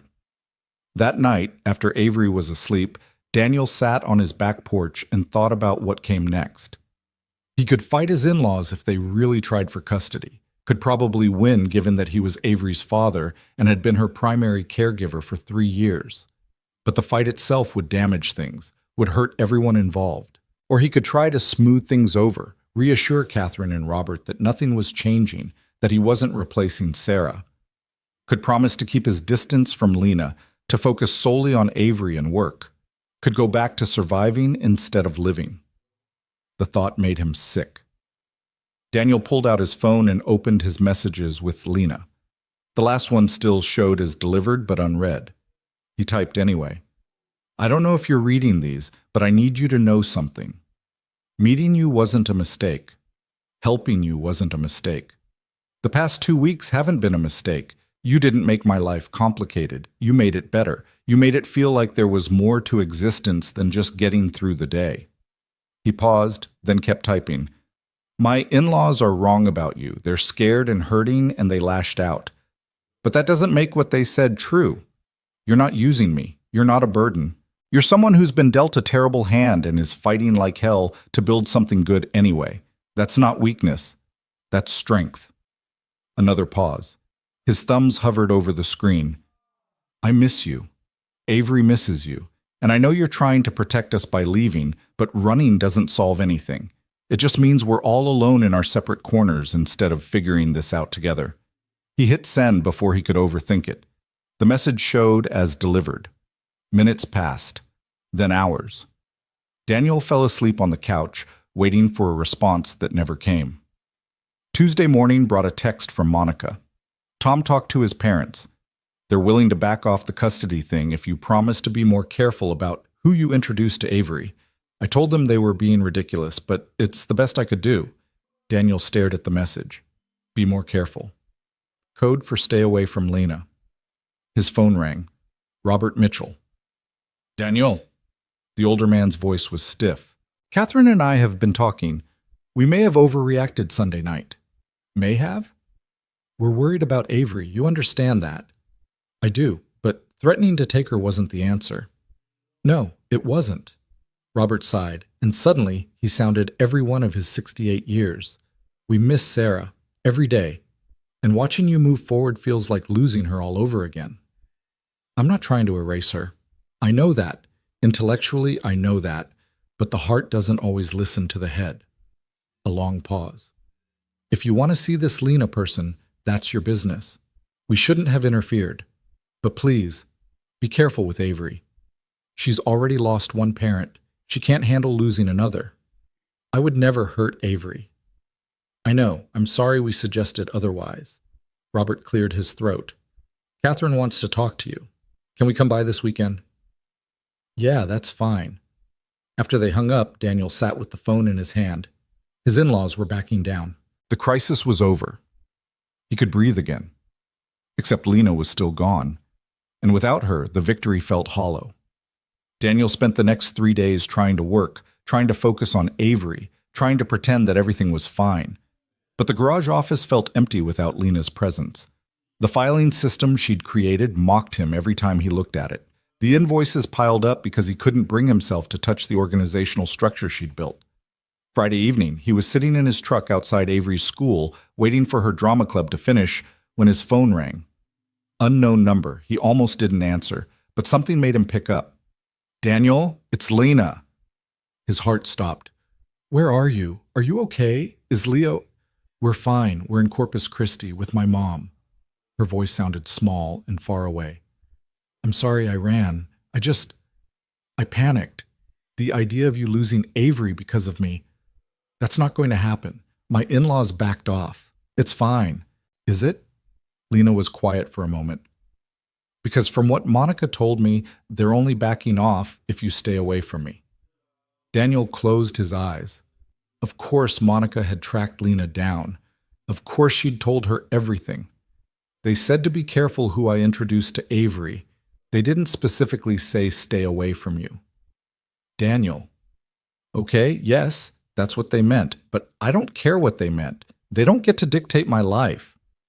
They're Sarah's parents. They're Avery's grandparents. You can't just ignore them. I'm not ignoring them, but I'm also not letting them control who I spend time with. He gripped the phone tighter. Come back, please. We'll figure this out together. I can't. Why not? Because I don't belong in your world, Daniel. I'm a broke single mother working on a teaching degree I might never finish. You're an established contractor with a daughter and in-laws and a whole life that was fine before I showed up and made it complicated. My life wasn't fine. It was empty. The words came out harsh, desperate. I was going through the motions, work and parenting, and trying not to drown. You didn't complicate things. You made me remember what it felt like to actually want to wake up in the morning. Lena made a sound that might have been a sob. You barely know me. I know enough. I know you're kind and strong and you love your son more than anything. I know you make me laugh and you're brilliant at organizing chaos and Avery lights up when you're around. I know that the past 2 weeks have been the best I've felt since Sarah died. And that scares me, but it also feels right. He took a breath. I know that I'm falling for you, and I think you might be falling for me too, and we could keep running from that, or we could face it together. The silence on the other end stretched so long Daniel thought she'd hung up. I'm scared, Lena finally whispered. Me too. What if it doesn't work? What if we try this and it falls apart and everyone gets hurt? What if it does work? What if we build something good? Daniel watched parents starting to arrive for pickup, saw the first kids trickling out of the building. I can't promise everything will be perfect, but I can promise I'll show up. I can promise honest and steady and doing my best. That's all I've got. Another long silence. Then, I need time to think, to figure out if I'm brave enough for this. How much time? I don't know, a week, 2? I need to make sure I'm doing this for the right reasons, not just because I'm desperate and you're kind and I'm so tired of being alone. It wasn't the answer Daniel wanted, but it was honest, and he could respect honest. Okay, take your time. But Lena, I'm not going anywhere. Whenever you're ready, I'm here. Thank you, she breathed, for everything. For seeing me when I felt invisible. For helping when you didn't have to. For making me believe I might deserve good things. You do deserve good things, Daniel said fiercely. Never doubt that. They said goodbye, and Daniel sat in his truck feeling like he'd just run a marathon. She hadn't said yes, but she hadn't said no either. She'd asked for time, and that was something he could give. Avery emerged from the building then, waving when she spotted the truck. She climbed in, chattering about the play they were rehearsing, about her role as a singing flower, about how she needed a purple costume because flowers could definitely be purple if they wanted to be. Daniel drove them home, half listening to his daughter's endless stream of conversation, the other half of his mind in Corpus Christi with a woman who'd turned his world sideways in less than 3 weeks. He didn't know what came next, but for the first time in 3 years, he was willing to find out. The week that followed felt longer than the entire 3 years since Sarah's death. Daniel went through the motions, work, parenting, the endless small tasks that made up a life. But everything felt muted, like he was watching his existence from behind glass. He hired a temp to handle the administrative work, a retired accountant named Helen, who was efficient and professional and absolutely nothing like Lena. She organized his files and answered his phone calls and never once made him laugh or left toys scattered on the floor or transformed his sterile garage office into something that felt alive. Avery asked about Lena every day for the first 3 days, then seemed to sense that the topic made her father sad and stopped asking. But Daniel caught her looking at the toy truck Leo had left behind, the one that still sat on the shelf where Daniel had placed it like a talisman. Catherine and Robert came over on Saturday as promised. The conversation was stilted and awkward, both of them apologizing in the careful way of people who weren't used to being wrong. They took Avery to the park, and when they brought her back, Catherine hugged Daniel tightly. "I'm sorry," she said into his shoulder. "I'm sorry we made everything harder. We just miss her so much." "I know," Daniel replied. "I miss her too." And he did. He missed Sarah every day, in small ways and large.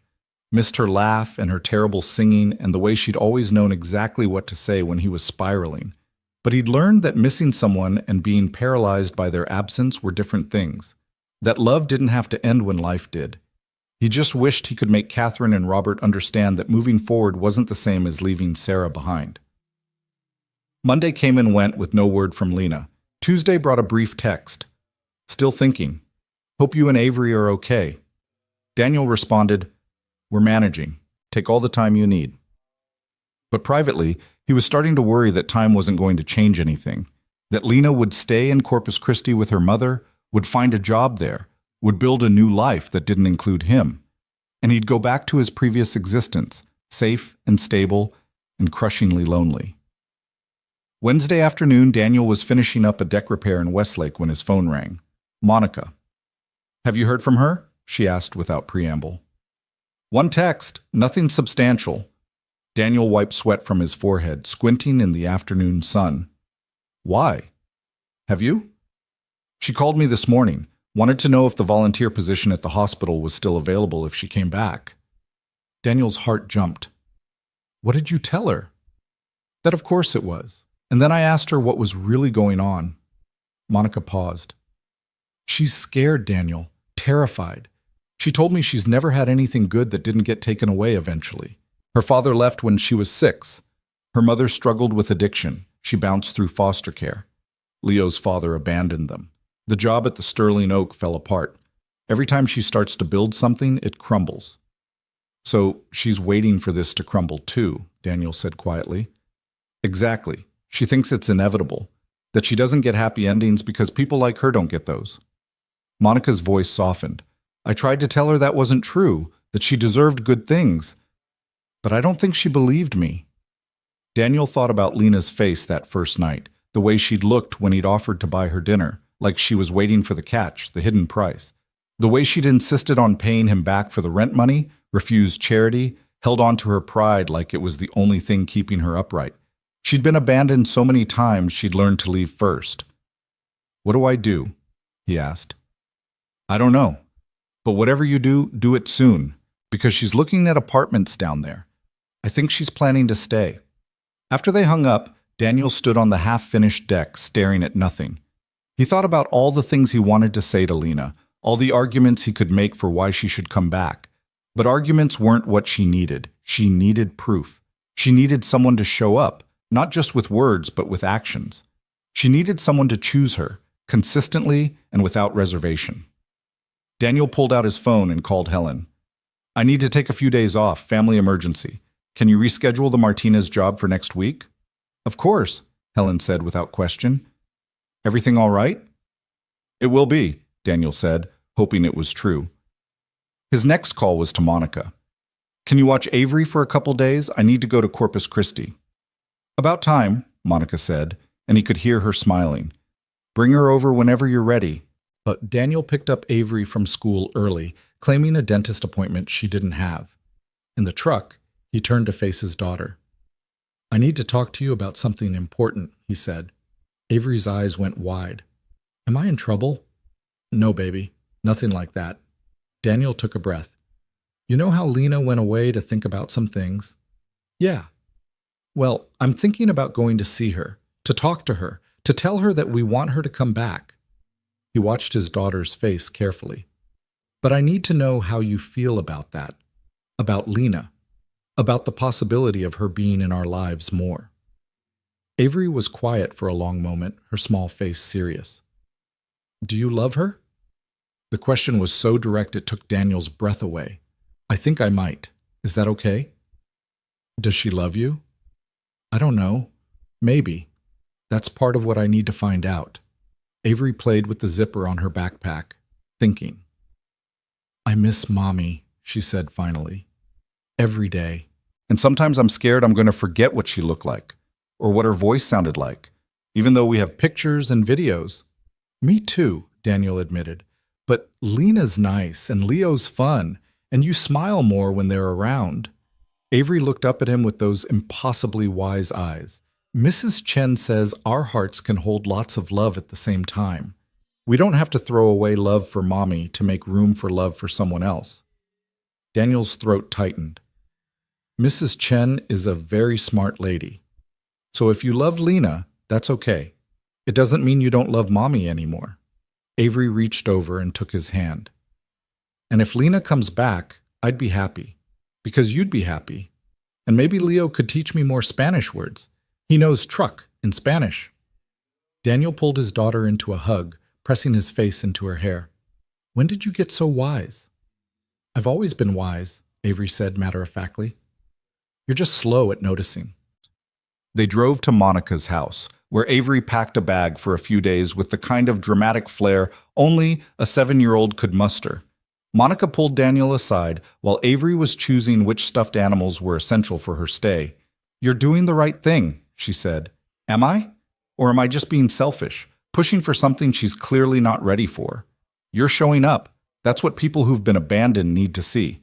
That someone will actually show up. Monica squeezed his arm. Now go, and don't come back without her. Daniel drove to Corpus Christi that night, the 4-hour journey passing in a blur of highway lights and late-night radio. He'd texted Lena, I'm coming to see you. Tomorrow. Please don't run. But hadn't waited for a response before leaving. He got to the coastal city around midnight and checked into a cheap motel near the bay. Sleep didn't come easy, his mind running through every possible version of the conversation ahead. What if she told him to leave? What if she'd already made up her mind to stay? What if he was too late? Morning came gray and overcast, typical for November on the Gulf Coast. Daniel showered, changed into clean clothes, and sat in his truck in the motel parking lot staring at his phone. He'd asked Monica for Lena's mother's address, claimed he needed to send Lena her final paycheck. It felt dishonest, but sometimes you had to bend the truth to get where you needed to be. The address led him to a small house in a working-class neighborhood, the kind of place where people kept their yards neat despite having limited resources. A compact car sat in the driveway, Lena's. He recognized it from the office. Daniel sat in his truck for a full 5 minutes, gathering courage. Then he got out and knocked on the door. An older woman answered, probably in her early 50s, but looking older, with dark hair streaked with gray and eyes the same shape as Lena's. She studied him with open suspicion. Can I help you? Mrs. Ortiz, I'm Daniel Brooks. I'm here to see Lena. Recognition flashed across her face. You're the one she's been crying about. I hope not, Daniel said. But yeah, probably. Mrs. Ortiz looked him up and down, assessing. She told me what you did, helping her after she got fired, giving her money, giving her a job. Her voice hardened. She also told me about your in-laws threatening to take your kid. That why you're here? To tell her to stay away? No, ma'am. I'm here to ask her to come back. Why would she do that? So she can be the reason you lose your daughter? That's not going to happen. My in-laws backed off. Daniel met her eyes steadily. I'm here because I care about your daughter, because she ran before we could figure out what this is between us, because I think she's scared of being happy, and I want to show her she doesn't have to be. Mrs. Ortiz studied him for a long moment. Then she stepped back, opening the door wider. She's in the back with Leo, playing in the yard. She paused. You hurt her? I don't care how nice you seem. I'll come to Austin and make you regret it. Understood, Daniel said. He walked through the small, neat house, past evidence of a life being carefully rebuilt, AA medallions on a shelf, inspirational quotes on the fridge, photos of Leo at various ages. Through the back window, he could see Lena sitting on the grass with her son, helping him stack blocks that he immediately knocked down with gleeful destruction. Daniel stepped out onto the small patio. Lena looked up, and her face went through a series of expressions: shock, confusion, hope, fear, before settling on something guarded. What are you doing here? She asked, not standing. You said you needed time to think. I'm giving you something to think about. Daniel moved closer, stopping a few feet away. Can we talk? Lena glanced at Leo, who was now examining Daniel with the intense focus of an 18-month-old trying to place a familiar face. Leo, sweetie, can you play with your blocks while Mommy talks to Daniel? The toddler seemed to consider this, then went back to his blocks. Lena stood, brushing grass from her jeans, and gestured toward the far corner of the yard where a weathered picnic table sat under a live oak. They sat across from each other, the table between them like a barrier. You drove 4 hours, Lena said. I would have driven 40 if that's what it took. Daniel, let me say this. Please. He leaned forward.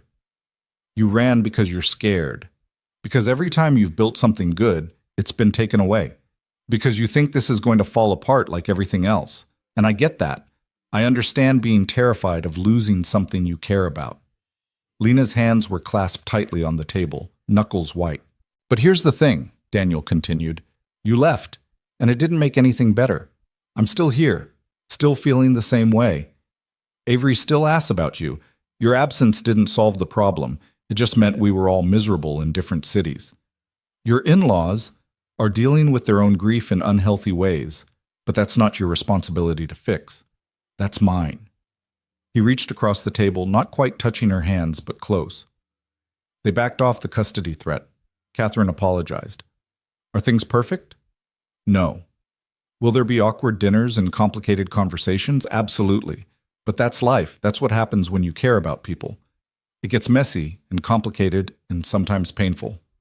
I don't know how to do complicated, Lena whispered. I only know how to survive, how to keep my head down and make it through one day at a time. I don't know how to build something real with someone. Then we'll figure it out together, both of us. Because I don't have all the answers either. Daniel's voice was rough with emotion. I lost my wife 3 years ago. I've been so focused on not drowning that I forgot how to swim. You reminded me. You made me want to do more than just survive. Lena's eyes were bright with tears. What if I'm not enough? What if you realize I'm just a mess and you've made a mistake? What if you are enough? What if this works and we build something good? He echoed his words from their phone call, but this time he was here, in person, where she could see his face and know he meant every word. I'm not asking for perfect. I'm asking for honest. For you to show up and be yourself and let me show up too. I'm scared, she breathed. Me too. Terrified, actually. Daniel managed a small smile, but I'm more scared of spending the rest of my life wondering what if. What if I'd fought harder? What if I'd shown up and told you the truth? What if I'd been brave enough to try? Lena was crying now, tears streaming down her face.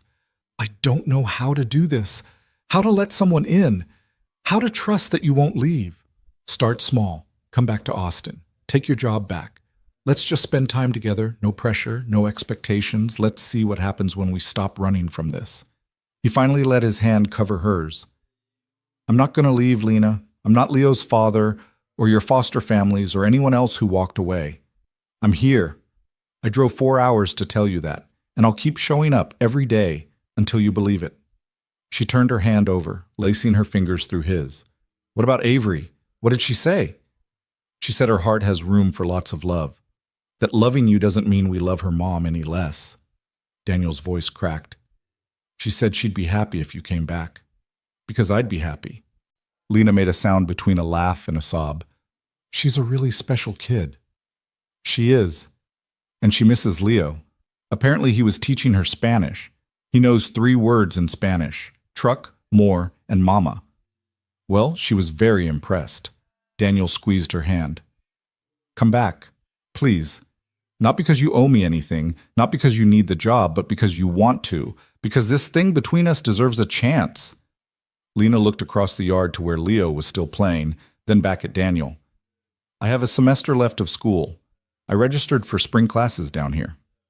Transfer to Austin Community College. They have an excellent early childhood education program. My mom, she's doing well, but she's still fragile. I worry about leaving her alone. Corpus is 4 hours away. We'll visit, or she can come stay with us sometimes. Whatever works. He paused. I'm not asking you to abandon your life here. I'm asking you to build a new one with me in Austin. Your mom, your school, Leo's needs. We'll figure out all of it, together. You make it sound so simple. It's not simple. It's probably going to be the hardest thing either of us has ever done, but I think it's worth it. Daniel brought her hand to his lips, kissed her knuckles gently. You're worth it. Lena closed her eyes, more tears escaping. When she opened them again, something had shifted in her expression. The fear was still there, but so was something else. Hope, maybe, or courage. Okay, she whispered. Okay? Okay, I'll come back. I'll try. She gripped his hand tighter. But you have to promise me something. Anything. Promise me that if this doesn't work, if we realize we're better as friends or it's too complicated or whatever, promise me we'll be honest about it, that we won't drag it out and make it worse. Her voice shook. I can't handle another drawn-out ending. I need clean and honest, even if it hurts. I promise, Daniel said solemnly. Complete honesty, even when it's hard, especially when it's hard. They sat there for a long moment, hands joined across the weathered picnic table, the November wind carrying the salt smell of the Gulf. Leo had abandoned his blocks and was toddling over, making grabby hands at Daniel. Truck man, he announced. Daniel laughed, scooping the toddler into his lap. Yeah, buddy, truck man came back. Leo seemed satisfied with this explanation and settled against Daniel's chest, sticking his thumb in his mouth. He missed you too, Lena said softly. Kept asking where you were. I didn't know how to explain that I'd run away from something good because I was too scared to believe it was real. You can explain when he's older. Right now, he just needs to know we're here. Daniel adjusted Leo in his arms. When can you come back? I need a few days to pack, to talk to my mom, to withdraw from classes here. Lena wiped her eyes. End of the week? Saturday? I'll drive back Friday night. Help you pack. We can drive back together Saturday. You don't have to. I want to. I'm not letting you make that drive alone with all your stuff and a toddler. He smiled. Besides, this way I get a few extra hours with you. Lena's answering smile was tremulous but genuine. Okay, Friday night. Mrs. Ortiz appeared in the doorway then, arms crossed. Everything okay out here?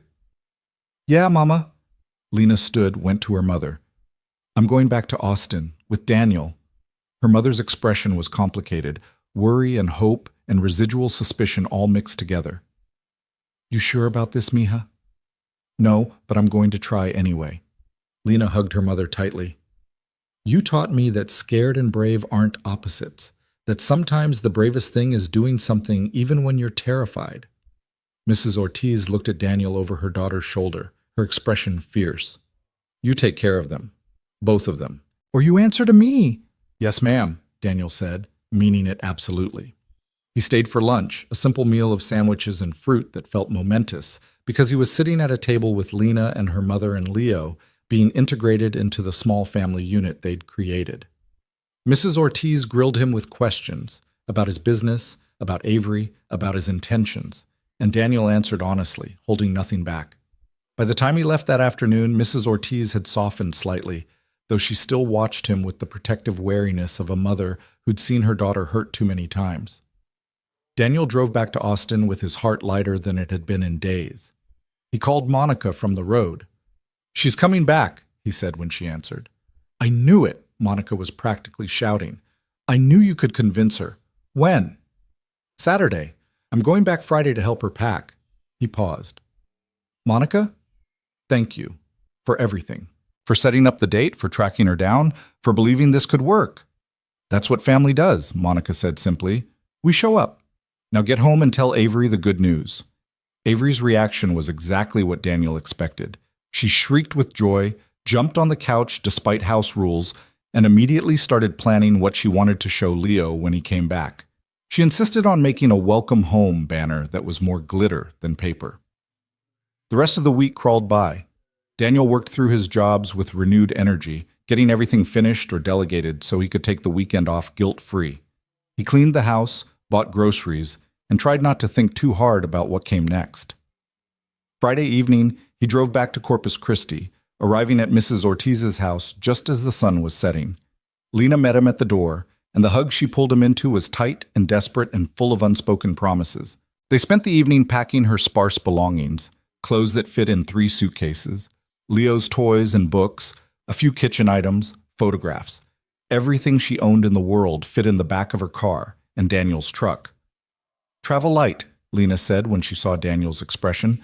It's easier to run when you don't have much to carry. You're not running anymore, Daniel said firmly. And if you need stuff, we'll get you stuff. Furniture, kitchen things, whatever. You're building a life, not preparing for the next escape. Saturday morning, Mrs. Ortiz cried when they left, hugging Lena so tight Daniel worried she might not let go. But finally they were on the road, Lena's car following Daniel's truck, Leo secured in his car seat with a new toy Daniel had brought. The drive back felt different from all the other times Daniel had made this journey. This time, he was bringing something precious with him. This time, he was moving towards something instead of away from it. They arrived in Austin mid-afternoon. Daniel had arranged for Lena to rent the garage apartment behind Monica's house, small but infinitely better than the studio in Riverside, and Monica had offered it at a rate Lena could actually afford with her job at Daniel's office. "It's not charity," Monica said when she showed Lena the space. "It's been empty for months, and I hate having it sit unused. You'd actually be doing me a favor." Lena looked at Daniel, and he could see her making the calculation, trying to figure out if this was pity or genuine. He nodded slightly. "Trust," his expression said. "Try to trust." "Okay," Lena said. "Thank you. This is perfect."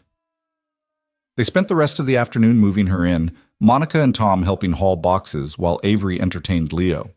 It felt right, this gathering of people who'd decided to show up and help, this makeshift family they were building from grief and hope and sheer stubborn determination. That night, after everything was unpacked and Avery was asleep and Leo was tucked into his new room, Daniel and Lena sat on the small patio behind her apartment. The Austin skyline glowed in the distance. "I can't believe I'm really here," Lena said quietly, "that I actually came back." "I can," Daniel replied. "You're braver than you think. Or stupider." But she was smiling. "Maybe both." He took her hand. "So, what now?" "Now we take it slow. We figure out what this is. We don't rush." She looked at him. "And we're honest. About everything." "Complete honesty," Daniel agreed. "Starting with this. I'm falling in love with you. I don't know if it's too soon to say that or if it makes things weird, but I promised honesty." Lena's breath caught. "That's terrifying to hear." "I know. I think I might be falling in love with you too, but I don't trust it yet. I keep waiting for it to disappear." "It won't disappear. I won't disappear." He brought her hand to his lips again. "I'm here. For as long as you'll have me." They sat in the darkness, hands joined, not kissing or making promises they couldn't keep. Just being together. Just trying to believe that maybe, possibly, this could work. The months that followed weren't easy. There were awkward dinners with Catherine and Robert, who struggled to accept Lena but tried for Avery's sake. There were moments when Lena's old fears surfaced and she'd pull back, convinced it was all about to fall apart. There were late nights when Leo was sick and Lena was exhausted and Daniel was overwhelmed with work, and they'd snap at each other and have to learn how to fight fair and forgive. But there were good moments too. Avery and Leo's friendship blooming into something that looked like siblings. Lena finishing her degree in early childhood education, walking across the stage with Daniel and both kids cheering. Her first job as a teaching assistant at a preschool, coming home excited about curriculum and child development. Daniel's business growing because Lena's organizational skills freed him to take on bigger projects. Date nights at diners and parks, and eventually nicer restaurants, though they both agreed they preferred the places where crying children were welcomed. Family dinners with Monica and Tom, with Catherine and Robert slowly thawing. Leo's second birthday party in Monica's backyard, 20 kids running wild while the adults tried to maintain order. Small moments that added up to a life. Lena asked for time before they made it official, before they combined households completely. She needed to stand on her own first, to know she could make it independently before choosing to build something together. Daniel gave her that time, patient in a way he'd never been before. 8 months after she came back to Austin, Lena showed up at Daniel's house one evening after the kids were asleep. She stood on his porch, determination written across her face. "I'm ready," she said. "Ready for what?" "Ready to stop being scared. Ready to choose this. Choose us." She stepped closer. "I love you, Daniel Brooks. I love your daughter, and your patience, and the way you showed up when no one else did. I love that you never made me feel like a charity case or a burden. I love that you waited." Daniel pulled her into his arms, breathing in the scent of her shampoo, feeling the rightness of her against him. I love you too. Have loved you since you apologized for bringing your baby to that restaurant and looked at me like you were bracing for the world to end. It kind of did end, Lena said against his chest. The old world, the one where I was alone and scared, and you helped me build a new one. They kissed on his porch, soft and sweet and full of promise. 2 months later, they moved in together, Lena and Leo into Daniel's house in Hyde Park. Avery gave up her playroom to become Leo's bedroom, declaring she was too old for a playroom anyway, and now she could have a real desk for homework. The house that had been too quiet for 3 years filled with the sounds of children playing, of Lena singing while she cooked, of family movie nights and homework battles, and the beautiful chaos of 4 people learning to be a family. A year after that first disastrous blind date at the Sterling Oak Steakhouse, Daniel married Lena in his backyard. It was a small ceremony, just Monica and Tom, Catherine and Robert, Lena's mother, a few close friends. Avery was the flower girl, taking her role incredibly seriously. Leo was the ring bearer, though he mostly tried to eat the rings until Lena gently redirected him. It wasn't fancy. There was no crystal or candlelight or polite judgment, just people who loved them, celebrating something that had been built from broken pieces and desperate hope and the courage to keep showing up. When Daniel said his vows, he looked at Lena and saw her, really saw her. Not the struggling single mother from that first night, not the woman who'd run because she was too scared to stay. He saw his partner, his equal, the person who'd taught him that moving forward wasn't betraying the past. I promise, he said, his voice steady and sure, to show up every day, in the good times and the hard times, when you're strong and when you're scared. I promise honesty and patience and choosing you over and over again. Lena's vows were simpler. I promise to be brave, to trust that this is real, to build a life with you where no one ever has to apologize for showing up with a child in their arms. They kissed while Avery and Leo cheered and the small gathering applauded. Catherine was crying, but this time they were happy tears. Mrs. Ortiz was crying too, hugging Monica like they were old friends instead of women who'd met only months before. It was messy and imperfect and absolutely right. That night, after the guests had gone home and the kids were asleep, Avery in her room with its purple walls, Leo in his with his collection of trucks, Daniel and Lena sat on their back porch, the same porch where Daniel had spent so many nights alone, trying to figure out how to survive. We did it, Lena said softly. We actually did it. Built a family, Daniel agreed. The messy, complicated, beautiful kind. The kind where no one gets left behind, Lena added. Where showing up is enough. They sat in comfortable silence, hands joined, watching the stars appear over Austin. Inside, their children slept safe and loved. Around them, a whole network of people who'd chosen to show up, to help carry the weight, to prove that family wasn't just about blood or legality or fitting into someone else's definition. It was about choosing each other, every day, even when it was hard, especially when it was hard. The night that had started with an apology in a fancy restaurant had led them here, to this porch, this life, this family. And neither of them would change a single moment of the journey because every difficult step had brought them exactly where they needed to be. Together. Finally, fully, completely together. And that was enough. More than enough. It was everything.